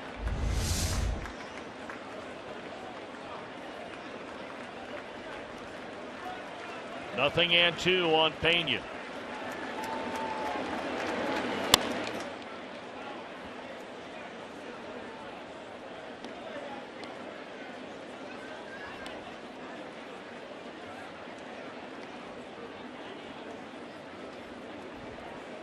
Ryan had a single in the right center field his first time up. That was in the 2nd inning. Then bounced out to the second baseman Roberts in the 5th. Just off the outside corner.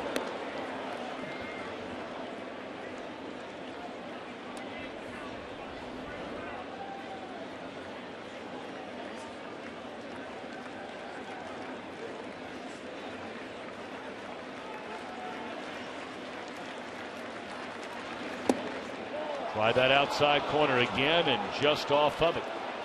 To even a count now, 2 balls and 2 strikes. 2 on, 2 out.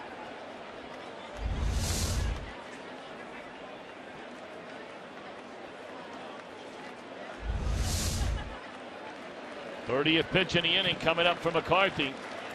Pena trying to do some damage with it. Not going to happen. He has struck out the side in 2 innings now and has 9 in the game.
Live performance by the Cincinnati Pops Orchestra, one of the great orchestras in all of America. Brought to you by Homemade Brand Ice Cream. Call 513-381-REDS or visit reds.com/tickets. Of course, the Cincinnati Pops Orchestra played in the Beijing Olympic Games. What a marvelous job they did. So that'll be wonderful this coming Friday night.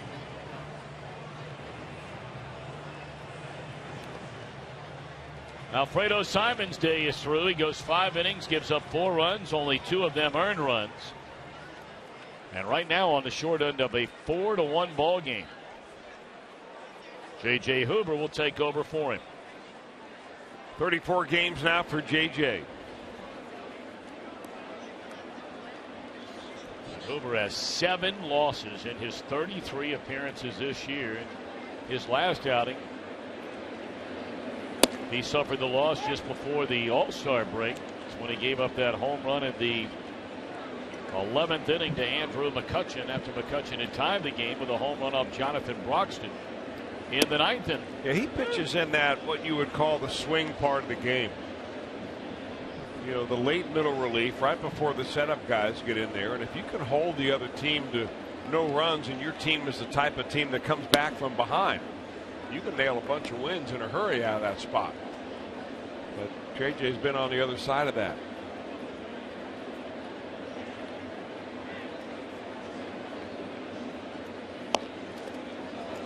How about this? I mean, when Brian McCann's getting an infield hit against you, you might wonder what you did to make somebody a little bit upset. I mean, right off the cue end of the bat.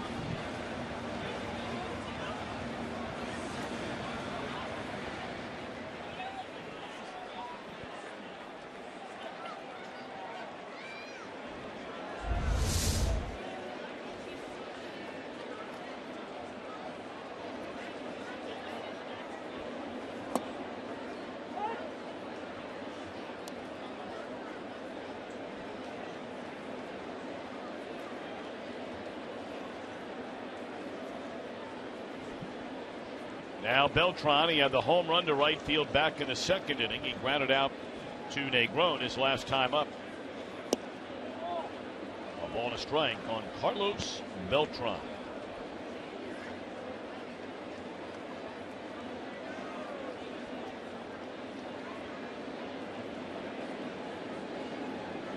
So much has been made this year, and Chris brought it up last night. When you look up and down this Yankee starting lineup, that one is pulled into right field, a base hit.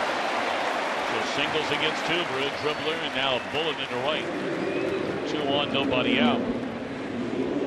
About how outside of Gardner, everybody in their lineup is 30 or older. Pitching staff, a lot of age as well. Not necessarily in the bullpen, but in the rotation when the season began, hoping for another, maybe one more big year out of Sabathia. They went so many years where they were winning. They were drafting very late in the first round.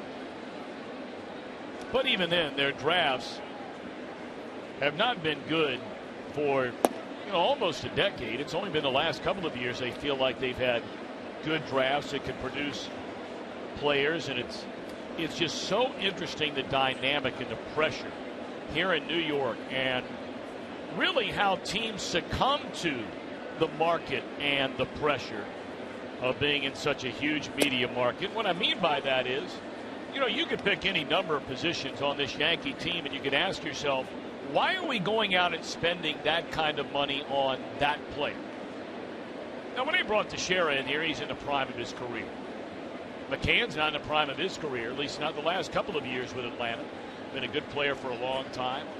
Roberts they bring in during the offseason. Got a shortstop who's 40 and retiring, and no replacement in sight. Bring in a journeyman to play over at third base. Now, Ellsbury is a guy who probably is maybe hitting the prime years of his career, but that's a long-term deal for him. What, 7 years? I think so. Ichiro. They had Soriano here. They just turned loose. As we talked about last night, the last great core of the Yankees teams where they won, that group, all those World Series, late 90s, early part, after 2000 and the new millennium.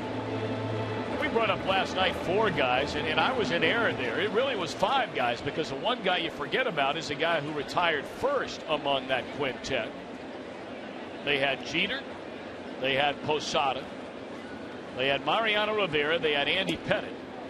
But the other guy, and how in the world I forgot him, I'll never know, because he had an incredible career with the Yankees, is Bernie Williams. Yeah. Those were the 5 guys. And those are the guys that came up, other than Sabathia, came up with the Yankees. So if you have that kind of core, then you've got the money that the Yankees have to spend. You can fill in the holes with the rest just by throwing money at it. On swinging is Ichiro, 1 out in the inning. I think one of the problems that faces the Yankees and other big market ball clubs at this point is that a lot of the superstar free agents that were expected to hit the market have now been re-signed by their original mid-market teams, because a lot of mid-market teams are hoping for, and they're realizing, a lot bigger money coming in from their television contracts.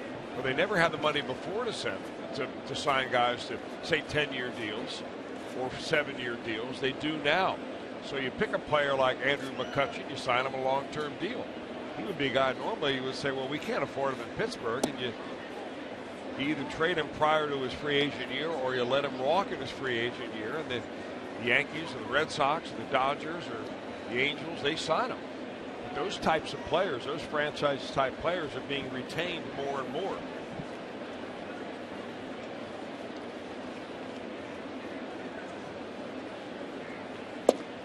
Pitch taken away, but you look at a guy like Roberts, who we talked about. This guy's had a nice career. He's been to a couple of All-Star games, and it's been a long time since he's been healthy, and been on a couple of times today, scored a couple of runs. He's a veteran guy, nice player at this point in his career. But the Yankees don't have a guy in their system that can take over to play second base, that can hit 250. And you go out and you spend literally 10 times that amount of what you would pay a guy if you brought him up as a rookie to the league minimum, what you'd pay him to bring in Roberts.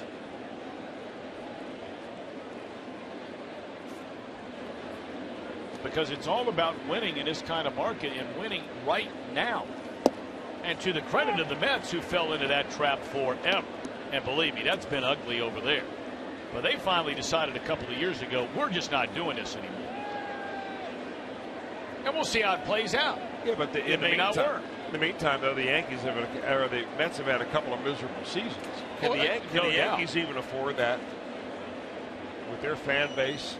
Can they ever turn around and, for the price that they're charging tickets here in New York, say, well, we're going to rebuild this year? That's what I mean. You start to fall into that cycle. And it seemingly never ends until you finally just say, all right, whatever comes with it, we're willing to bite the bullet.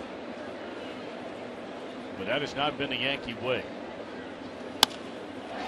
There's a base hit in the left field. That's 3 hits in the inning against Hoover of the 4 batters that have come to the plate.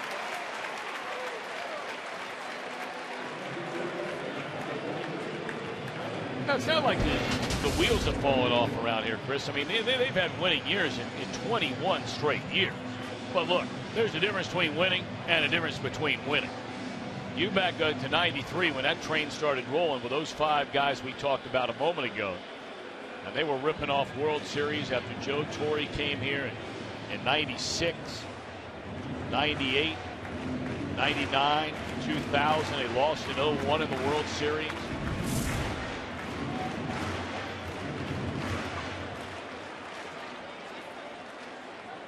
Jeter got another one in 2009.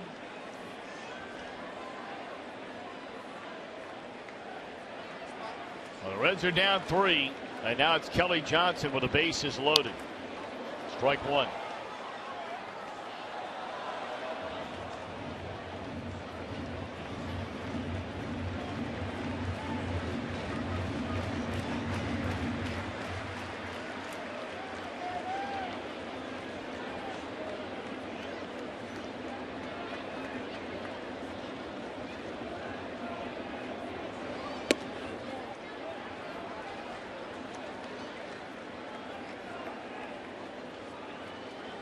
JJ looks like he's kind of pushing that curveball uphill.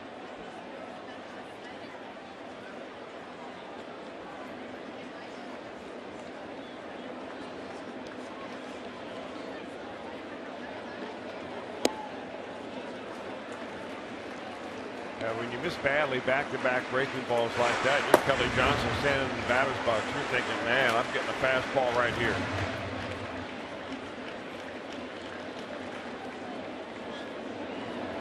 J.J. Hoover, if you're going to throw a fastball, you want it down to give yourself a chance for a ground ball double play.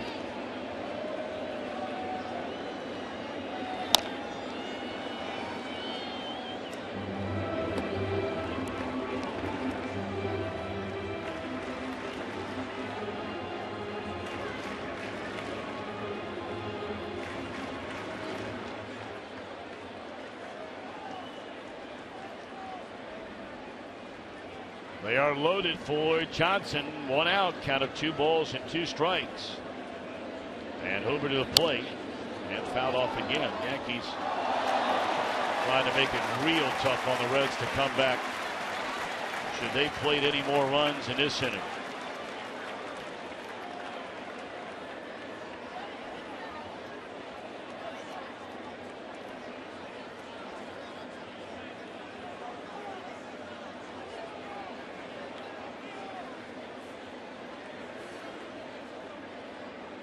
The 2-2 pitch. And that is a fair ball.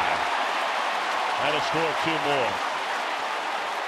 And it is 6-1 Yankees. They've had a couple of those in the inning, but they're all base hits. That's 4 hits in the inning. And now 2 runs and a 5-run lead.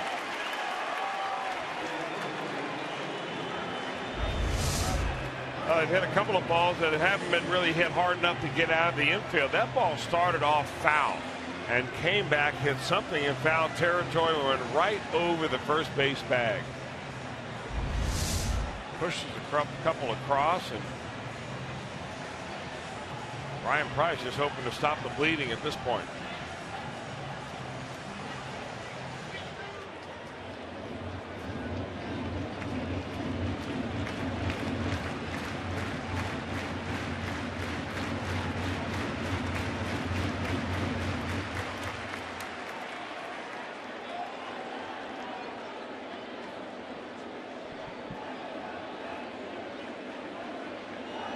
On the corners, 2 in, 1 out, and now back to the top of the order in Gardner, and he'll drive in his 3rd run of the game, 2 of them on sac flies.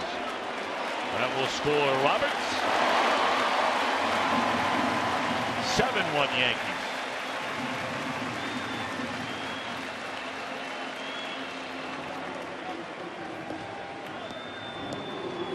Gardner has made that runner at 3rd and less than 2 men out. Chris, he has made that look easy 3 times today.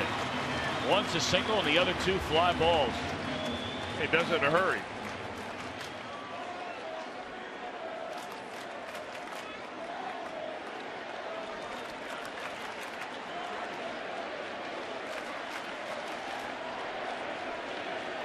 Now the batter, Derek Jeter. Been on base twice today. Knocked in a run with a single this last time up. So they get 4 against Alfredo, 2 earned in 5 innings. They have scored 3 in 2/3 of an inning against J.J. Hoover.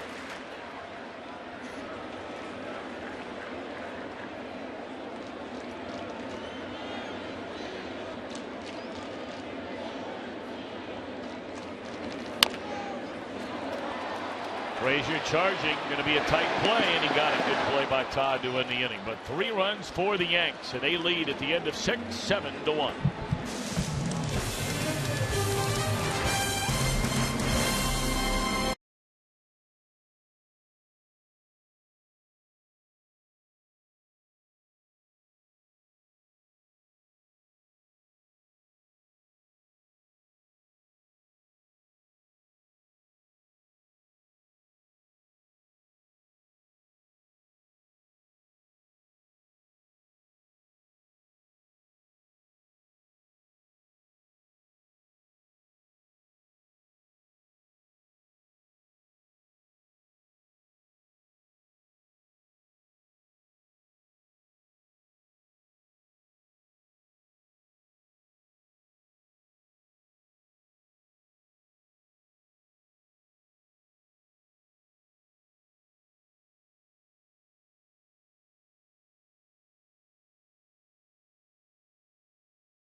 And it was all about Brandon McCarthy. The right hand of the Yankees ran out there today. Strikeout after strikeout. 9 of them in all for McCarthy in 6 innings. He struck out the side in the 4th. He also struck out the side in the 6th. With a couple of runners on base. And that is our Miller time moment after moment. Whiff after whiff. Overall for McCarthy, 6 hits in 6 innings. Only 1 run, did not walk a batter, and he was in control all game long. And as we go to the top of the 7th inning, the Yankees will run out a new pitcher, Adam Warren, right-hander from New Bern, North Carolina. In fact, he also went to the University of North Carolina, Chapel Hill. The Yankees got him out of the draft, 4th-round draft pick in 2009. They got more than they could have asked for from Brandon McCarthy today. 6 innings, 6 hits, punched out 9. Did not walk a batter. Allowed just a solo home run to the man who bats now, Chris Heisy. And so if the bullpen can make it stand, it would be his first win as a New York Yankee coming in his second start.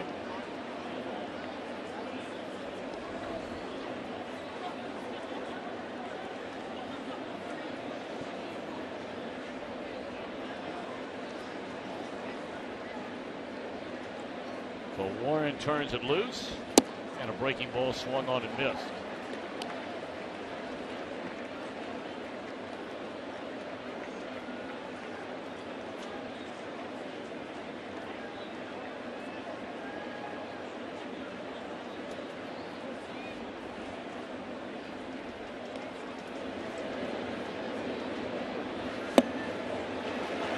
That is now 10 strikeouts by Yankee pitching in the game.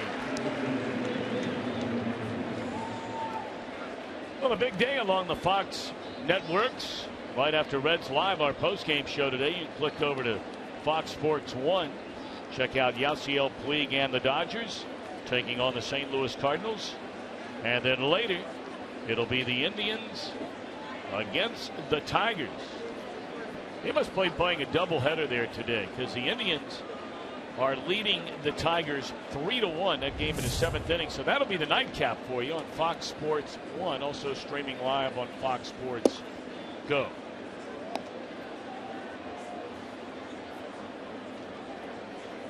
Tell you what, that's a big series for the Cleveland Indians. They won the opening game of that series last night. They are leading game 2 in the 7th inning, 3-1 today. They'll have a back end of a day-night doubleheader tonight, and then one more game tomorrow. The Indians have moved into second place behind the Tigers, 6.5 back. So they've still got a ways to go, but a big weekend for the Tribe. Lots of broken bat pop up, 2 away.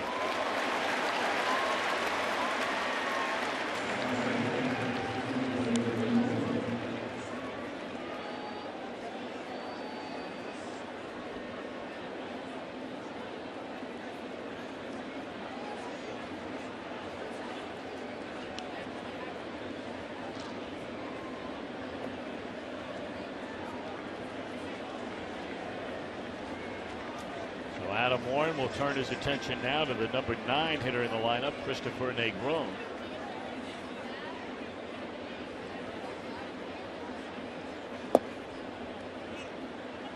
Kind of an interesting story on Warren, because most college players are chosen after their junior year.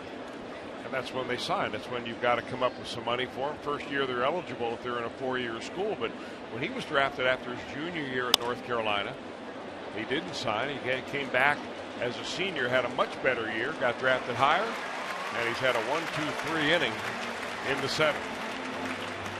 All Yankees today in front 7-1.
A little flat today. Problem started in the third inning, 1-0 game. Jay Bruce, a rare error, and led to an unearned run. Base hit by Brett Gardner. And then with 2 on and nobody out, Mesoraco charged with a pass ball, allowing the runners to advance. Both of them would score. Gardner a sac fly, and Derek Jeter not going to run with a single. Gardner's knocked in 3 today. Jeter 1 of 3 on the afternoon with an RBI. And then again, J.J. Hoover, a broken bat roller that stayed fair. Driving in 2 for Kelly Johnson in a 3-run Yankee 6 to blow this thing wide open at 7-1. As we make our way to the bottom of the 7th inning, and the Reds will make a pitching change. That's all for J.J. Hoover, and they'll bring us Carlos Contreras. Got to be an exciting time for young Carlos Contreras, just called up this year. Young man that was down in Double-A when the Reds reached down to the minor leagues to grab him, and he's been pretty impressive. He's been right after hitters, throws strikes. Got the 3 basic pitches. Well, your first time through the major leagues is always just a wide-eyed experience. You just kind of sit back and take it all in, but when you make a trip to New York and play against the New York Yankees, one of the rare visits that the Reds as a National League team get to do an interleague play, it's extra special.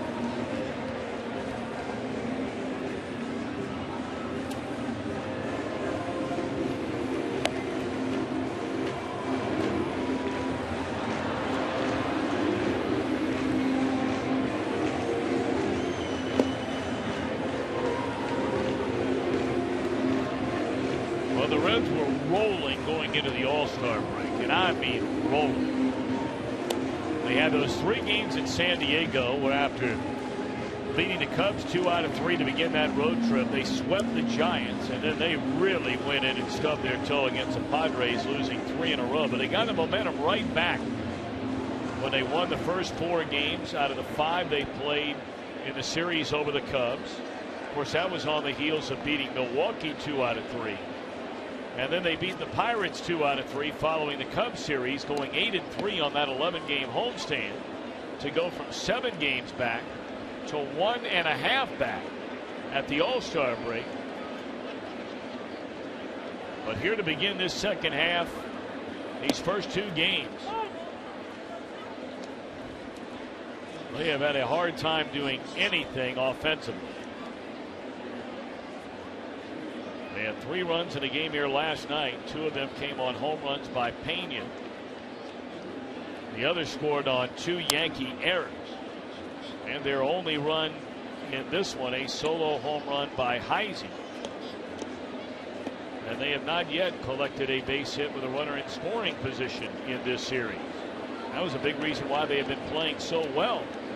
For really the last month and a half. We showed you the numbers earlier. They were the #1 team. They still are the #1 team, going back to the beginning of June in the National League, batting with runners in scoring position.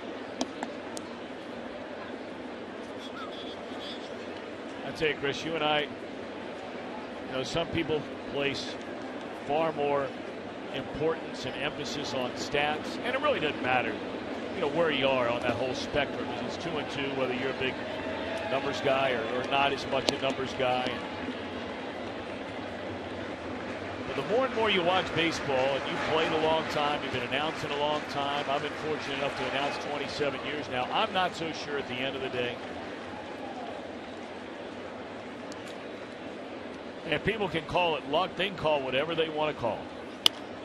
I'm not so sure at the end of the day, from an offensive standpoint, that single statistic of batting with runners in scoring position is not the most important stat that there is at the end of the day. I'm not so sure it's not. And this year's Red season is a case in point. They've had great pitching all year long. They've played great defense all year long. They've had injuries all year long. When they didn't hit with runners in scoring position, and they were brutal for 2 months, they didn't win. When they hit with runners in scoring position, they have been winning series seemingly every time they take the field. Boy, that is a nice play by Frazier. I can't agree with you anymore. I mean, I'm one of those that say that if you give a pitcher credit for being able to pitch under pressure with runners on base, and all of a sudden the batting average would say maybe 300 against him normally, but with runners in scoring position, that goes down, and you say, well, he can really bow his neck. Well, you should give the same credit to a hitter who figures out a way to get a base hit when the game is on the line and runners are on base. Fly ball into center field. And look, for those who argue that it's luck, and here are the numbers to back up what we're talking about. Second in Major League Baseball after being third from the bottom for 2 months. And all of a sudden, that's when your season is kicked into another gear. And you can say, well, from one year to the next, you can't count on it, and this and that and everything else. And who's right, who's wrong? I have no idea. In fact, I could care less. All I know is the Cardinals led the league last year in runs scored, and they went to the World Series last year, and they were the best team hitting with runners in scoring position. And it doesn't mean that every year that's a truth. But I would take my chances just based on that one number and looking at nothing else over the course of a year. Now, there are guys out there that are probably throwing together numbers, and they're going to send us an email, oh, look at this. I'll still take the chance with that one stat. Well, it's like, why are some quarterbacks seemingly more clutch than others? Yeah, I mean, you're exactly right. I mean, would those same people who argue the runners in scoring position, does that mean that Joe Montana was lucky? Was Tom Brady lucky? I don't know. Why do some golfers roll in putts on Sunday that other golfers don't? None of it's luck.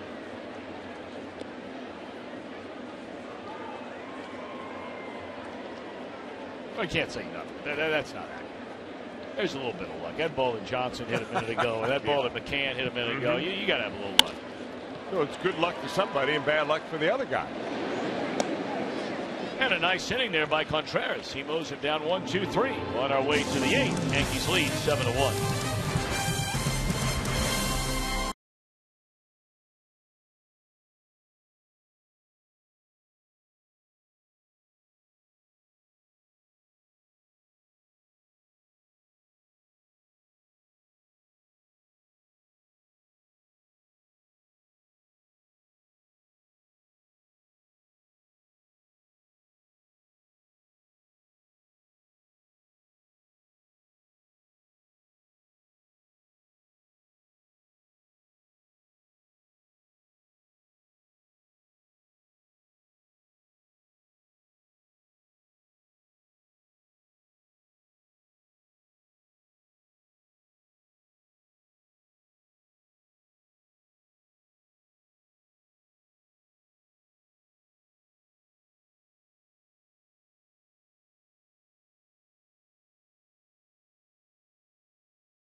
/27th, the GABP. Purchase 4 tickets for only $48 and receive 4 free Reds hats. Don't miss this exciting weekend full of fireworks, giveaways, live mascot races featuring the Washington Nationals, racing presidents, and more. You got to see it live. For tickets, call 513-381-REDS. Visit select Kroger locations or log on to reds.com/4 for 48.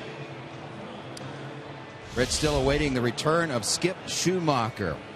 Suffered a concussion on this play right here. Went on the 7-day concussion DL. Was eligible to come off yesterday. And as we told you yesterday, he failed the concussion test here at Yankee Stadium yesterday. He on Thursday, the day before the Reds came here. And then this morning, he passed the concussion test finally. Now, the protocol in Major League Baseball and in sports in general is much different nowadays. You can't just pass the concussion test and put him back out there. the results of the concussion test, the player actually has to sign that piece of paper. Then it's sent to the Major League Baseball office and the Players Association office, and both those entities have to sign off on it before the player is deemed cleared to play. So that did not happen today. We expect him to be activated, though, tomorrow. All righty, that's good news. Reds need it back.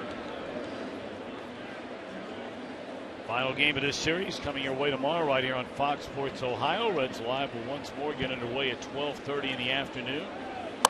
And Billy Hamilton on base for the first time in this series as he turns it on, and he will come cruising into second base for the double.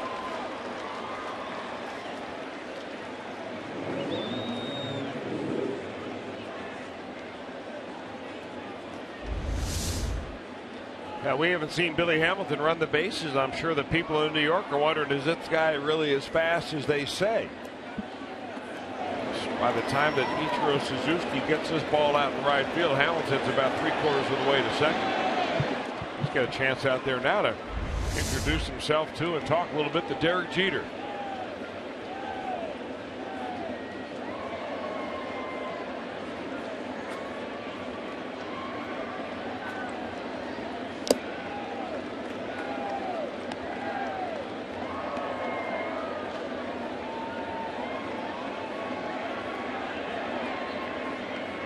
Pitcher on the mound for the Yankees is Sean Kelly.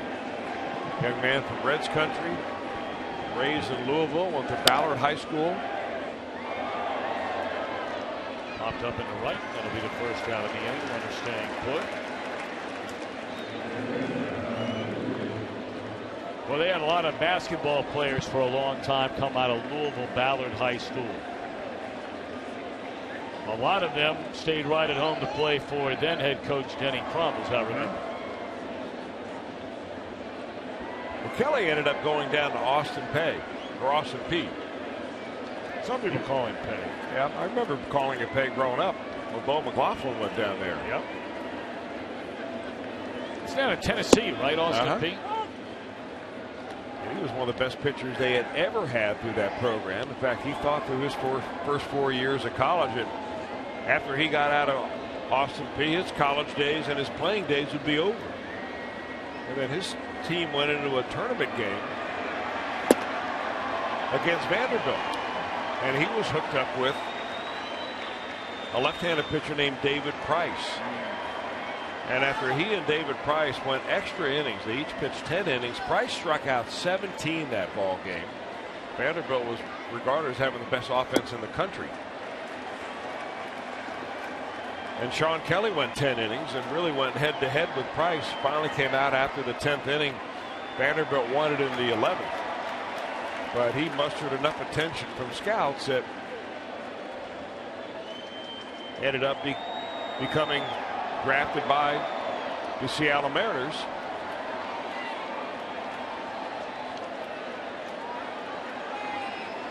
'13th round.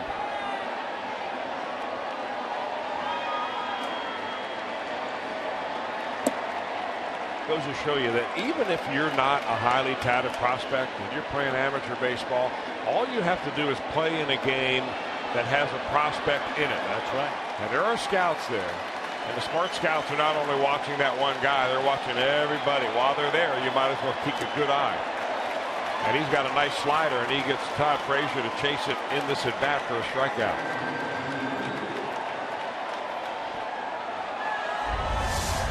Back-to-back sliders, and it's a nice little tight one right there, well placed.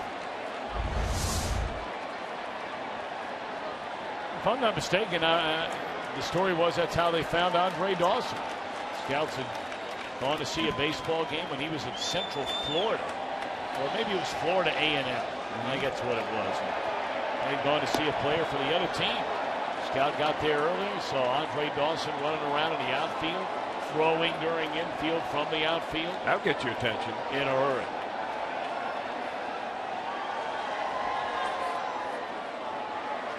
Oh, and 1 account on Jay Bruce. That one thrown all the way to the backstop will send Hamilton on the third.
2-2 on Jay Bruce. And a high pop up behind the plate. McCann will give it a look and runs out of room.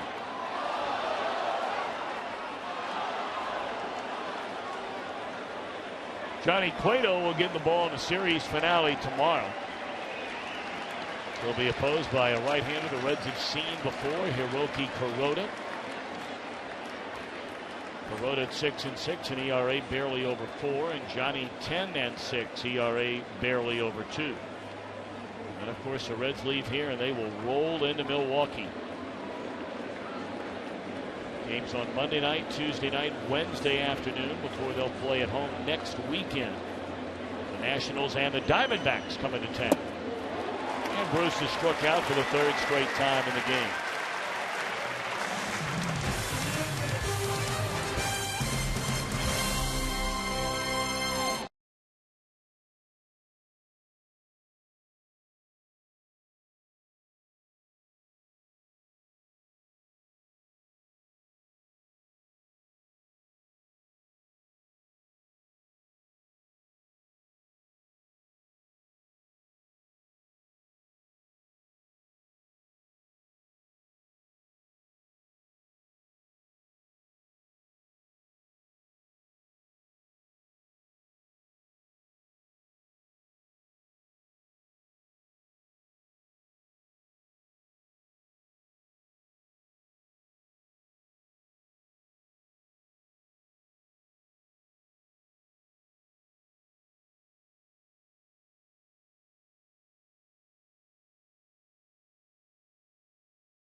Ohio, it's called Ray St. Clair Roofing Reds Alive.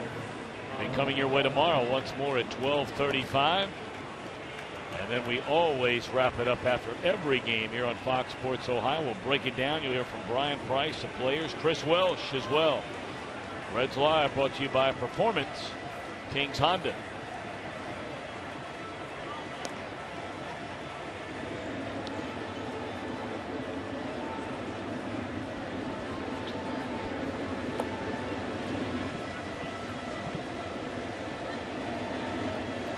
The Yankees come to bat here in the bottom half of the 8th inning with a 7-1 lead.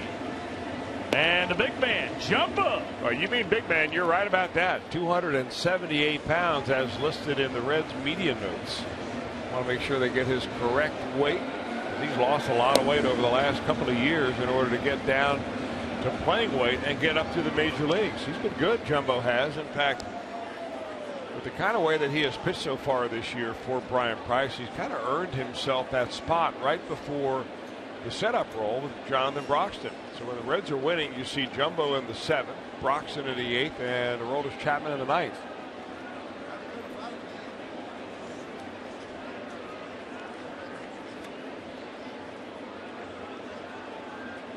Carlos Beltron. Couple of hits, couple of runs scored, including a home run that started the Yankees scoring in the 2nd inning on a breaking ball from Alfredo Simon. And he chops one right at Negron. 1 pitch and 1 out for Jumbo. And the home run is our John Morrell hot dog play of the game. Yankees took the lead and they would never look back. Reds made it 2-1 on the home run by Heisy in the 5th. Well, the Yankees got 2 in the bottom of that 5th inning and 3 more in the 6th. And thus a 7-1 lead here in the last of the 8th inning. Now Jumbo to face Ichiro. Fastball down and away.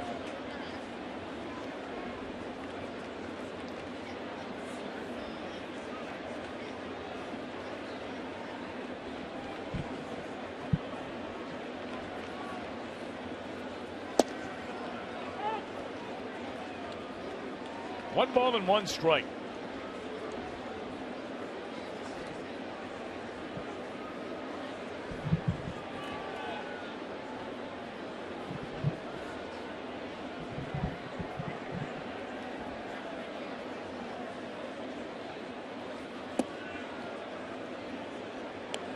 You know, Chris, it's all perspective. I know you have some of your family here in New York on this trip. I have my family in town on this trip. And, you know, it's all about programming and being spoiled by your home environment. You walk up to the booth at Great American Ballpark, and, of course, we have ice cream almost everywhere you turn around. My kids walk up in the booth here in Yankee Stadium, first time they've ever been here. And right out of the gate, my son's looking around and going, well, where's the ice cream? Well, Luke, all you got to do is tell your dad to dig into his pocket. Oh, believe me. They have it here at Yankee Stadium. That's the problem. I've been digging in now for 3 days. There ain't nothing left in the well. And believe me, when you dig into that well in this town, it's gone quick. I'm finding that out. Ouch. Jumbo getting Ichiro on the broken bat comebacker, 2 away in the inning. Of course, you know, Ella's always just so sweet. She's not asking for anything. Just to borrow maybe Mr. Welsh's binoculars. Well, the other guy, it's always something. It's always something. Here in New York.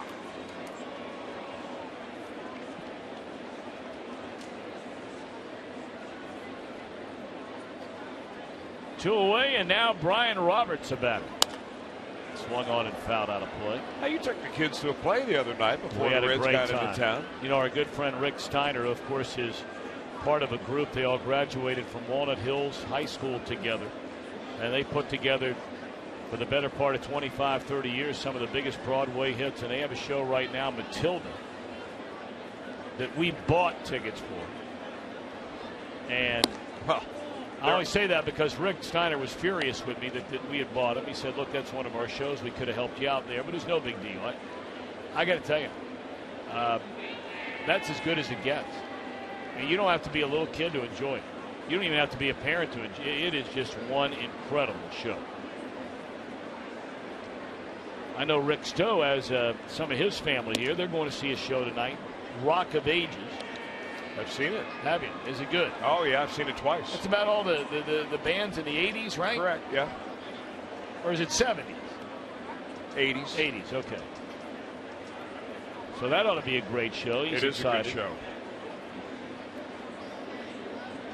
But it has been very much outside of the results here on the ball diamond. But the rest of the weekend has just been great. I'm headed out to see Kinky Boots tonight. Are you? Look at that. The Yankees making us feel right at home here. Boy, see all the fun that your dad is missing by taking this weekend off? No doubt.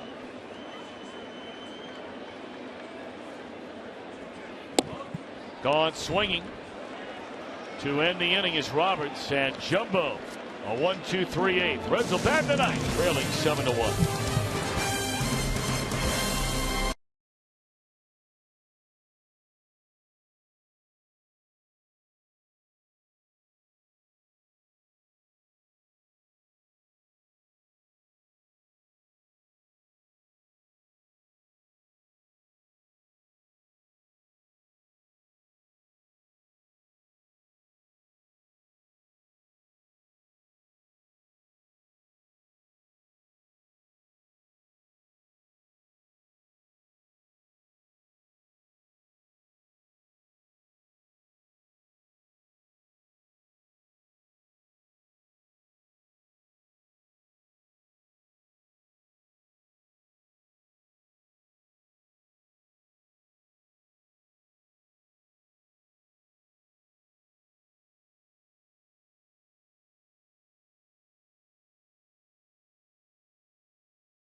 Cincinnati Reds. It may not be reproduced or retransmitted in any form, and the accounts and descriptions of this game may not be disseminated without the express written consent of the Cincinnati Reds. Take a look at our AT&T fan photo of the game as the Reds come to bat here in the top half of the ninth inning. And Brooke, we thank you very much. Big night at the old ballpark, it looks like you had there. Kelly still on the mound for New York. Yankees 3 outs away from back-to-back wins to open up this 3-game series. One more to go tomorrow. And Devin Mesoraco takes outside. Good work out of the bullpen today by both Contreras and Jumbo Diaz. Both working perfect innings. Jumbo mixing in a strikeout.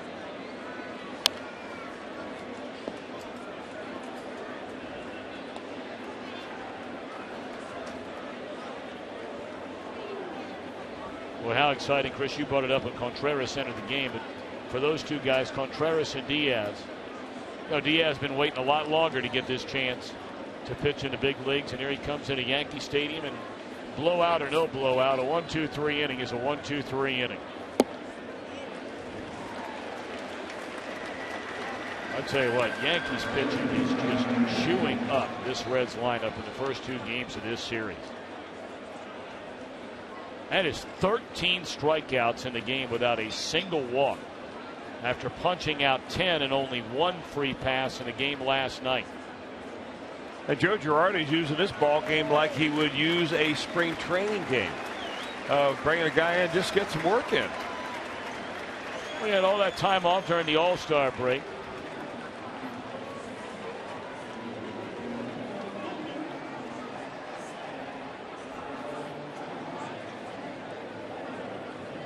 This will be our Skyline Chili call.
Great prizes live Friday at the Reds fan cam. You can join us at the Holy Grail at 6 p.m. on Friday night before the Reds take on the Washington Nationals.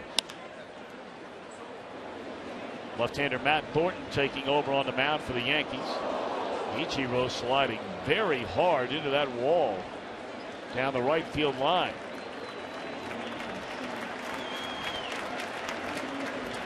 Natali Soto comes up to bat for Brian Pena.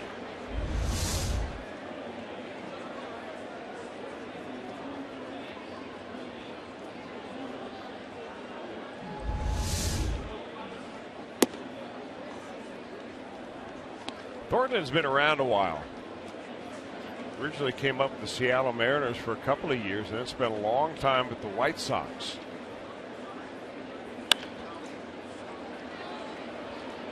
Fly ball to short right, and the Reds are down to their final out of the game.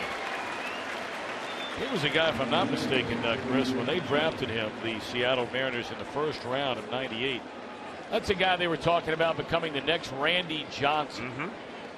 Well, he's got the fastball, and he still has the fastball, not as hard as when the Reds saw him, I guess, last. That was probably when the White Sox came through Cincinnati in that interleague play a few years ago. I mean, he was throwing close to 100 miles an hour then. But he never has really been able to develop the breaking ball. So he has remained kind of a left-handed relief specialist out of the pen, but not a guy that gets it done with a lot of off-speed stuff, but just kind of rears back and fogs it by him.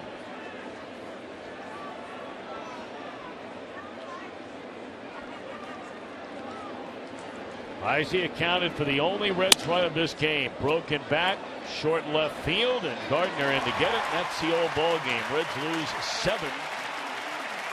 7-1.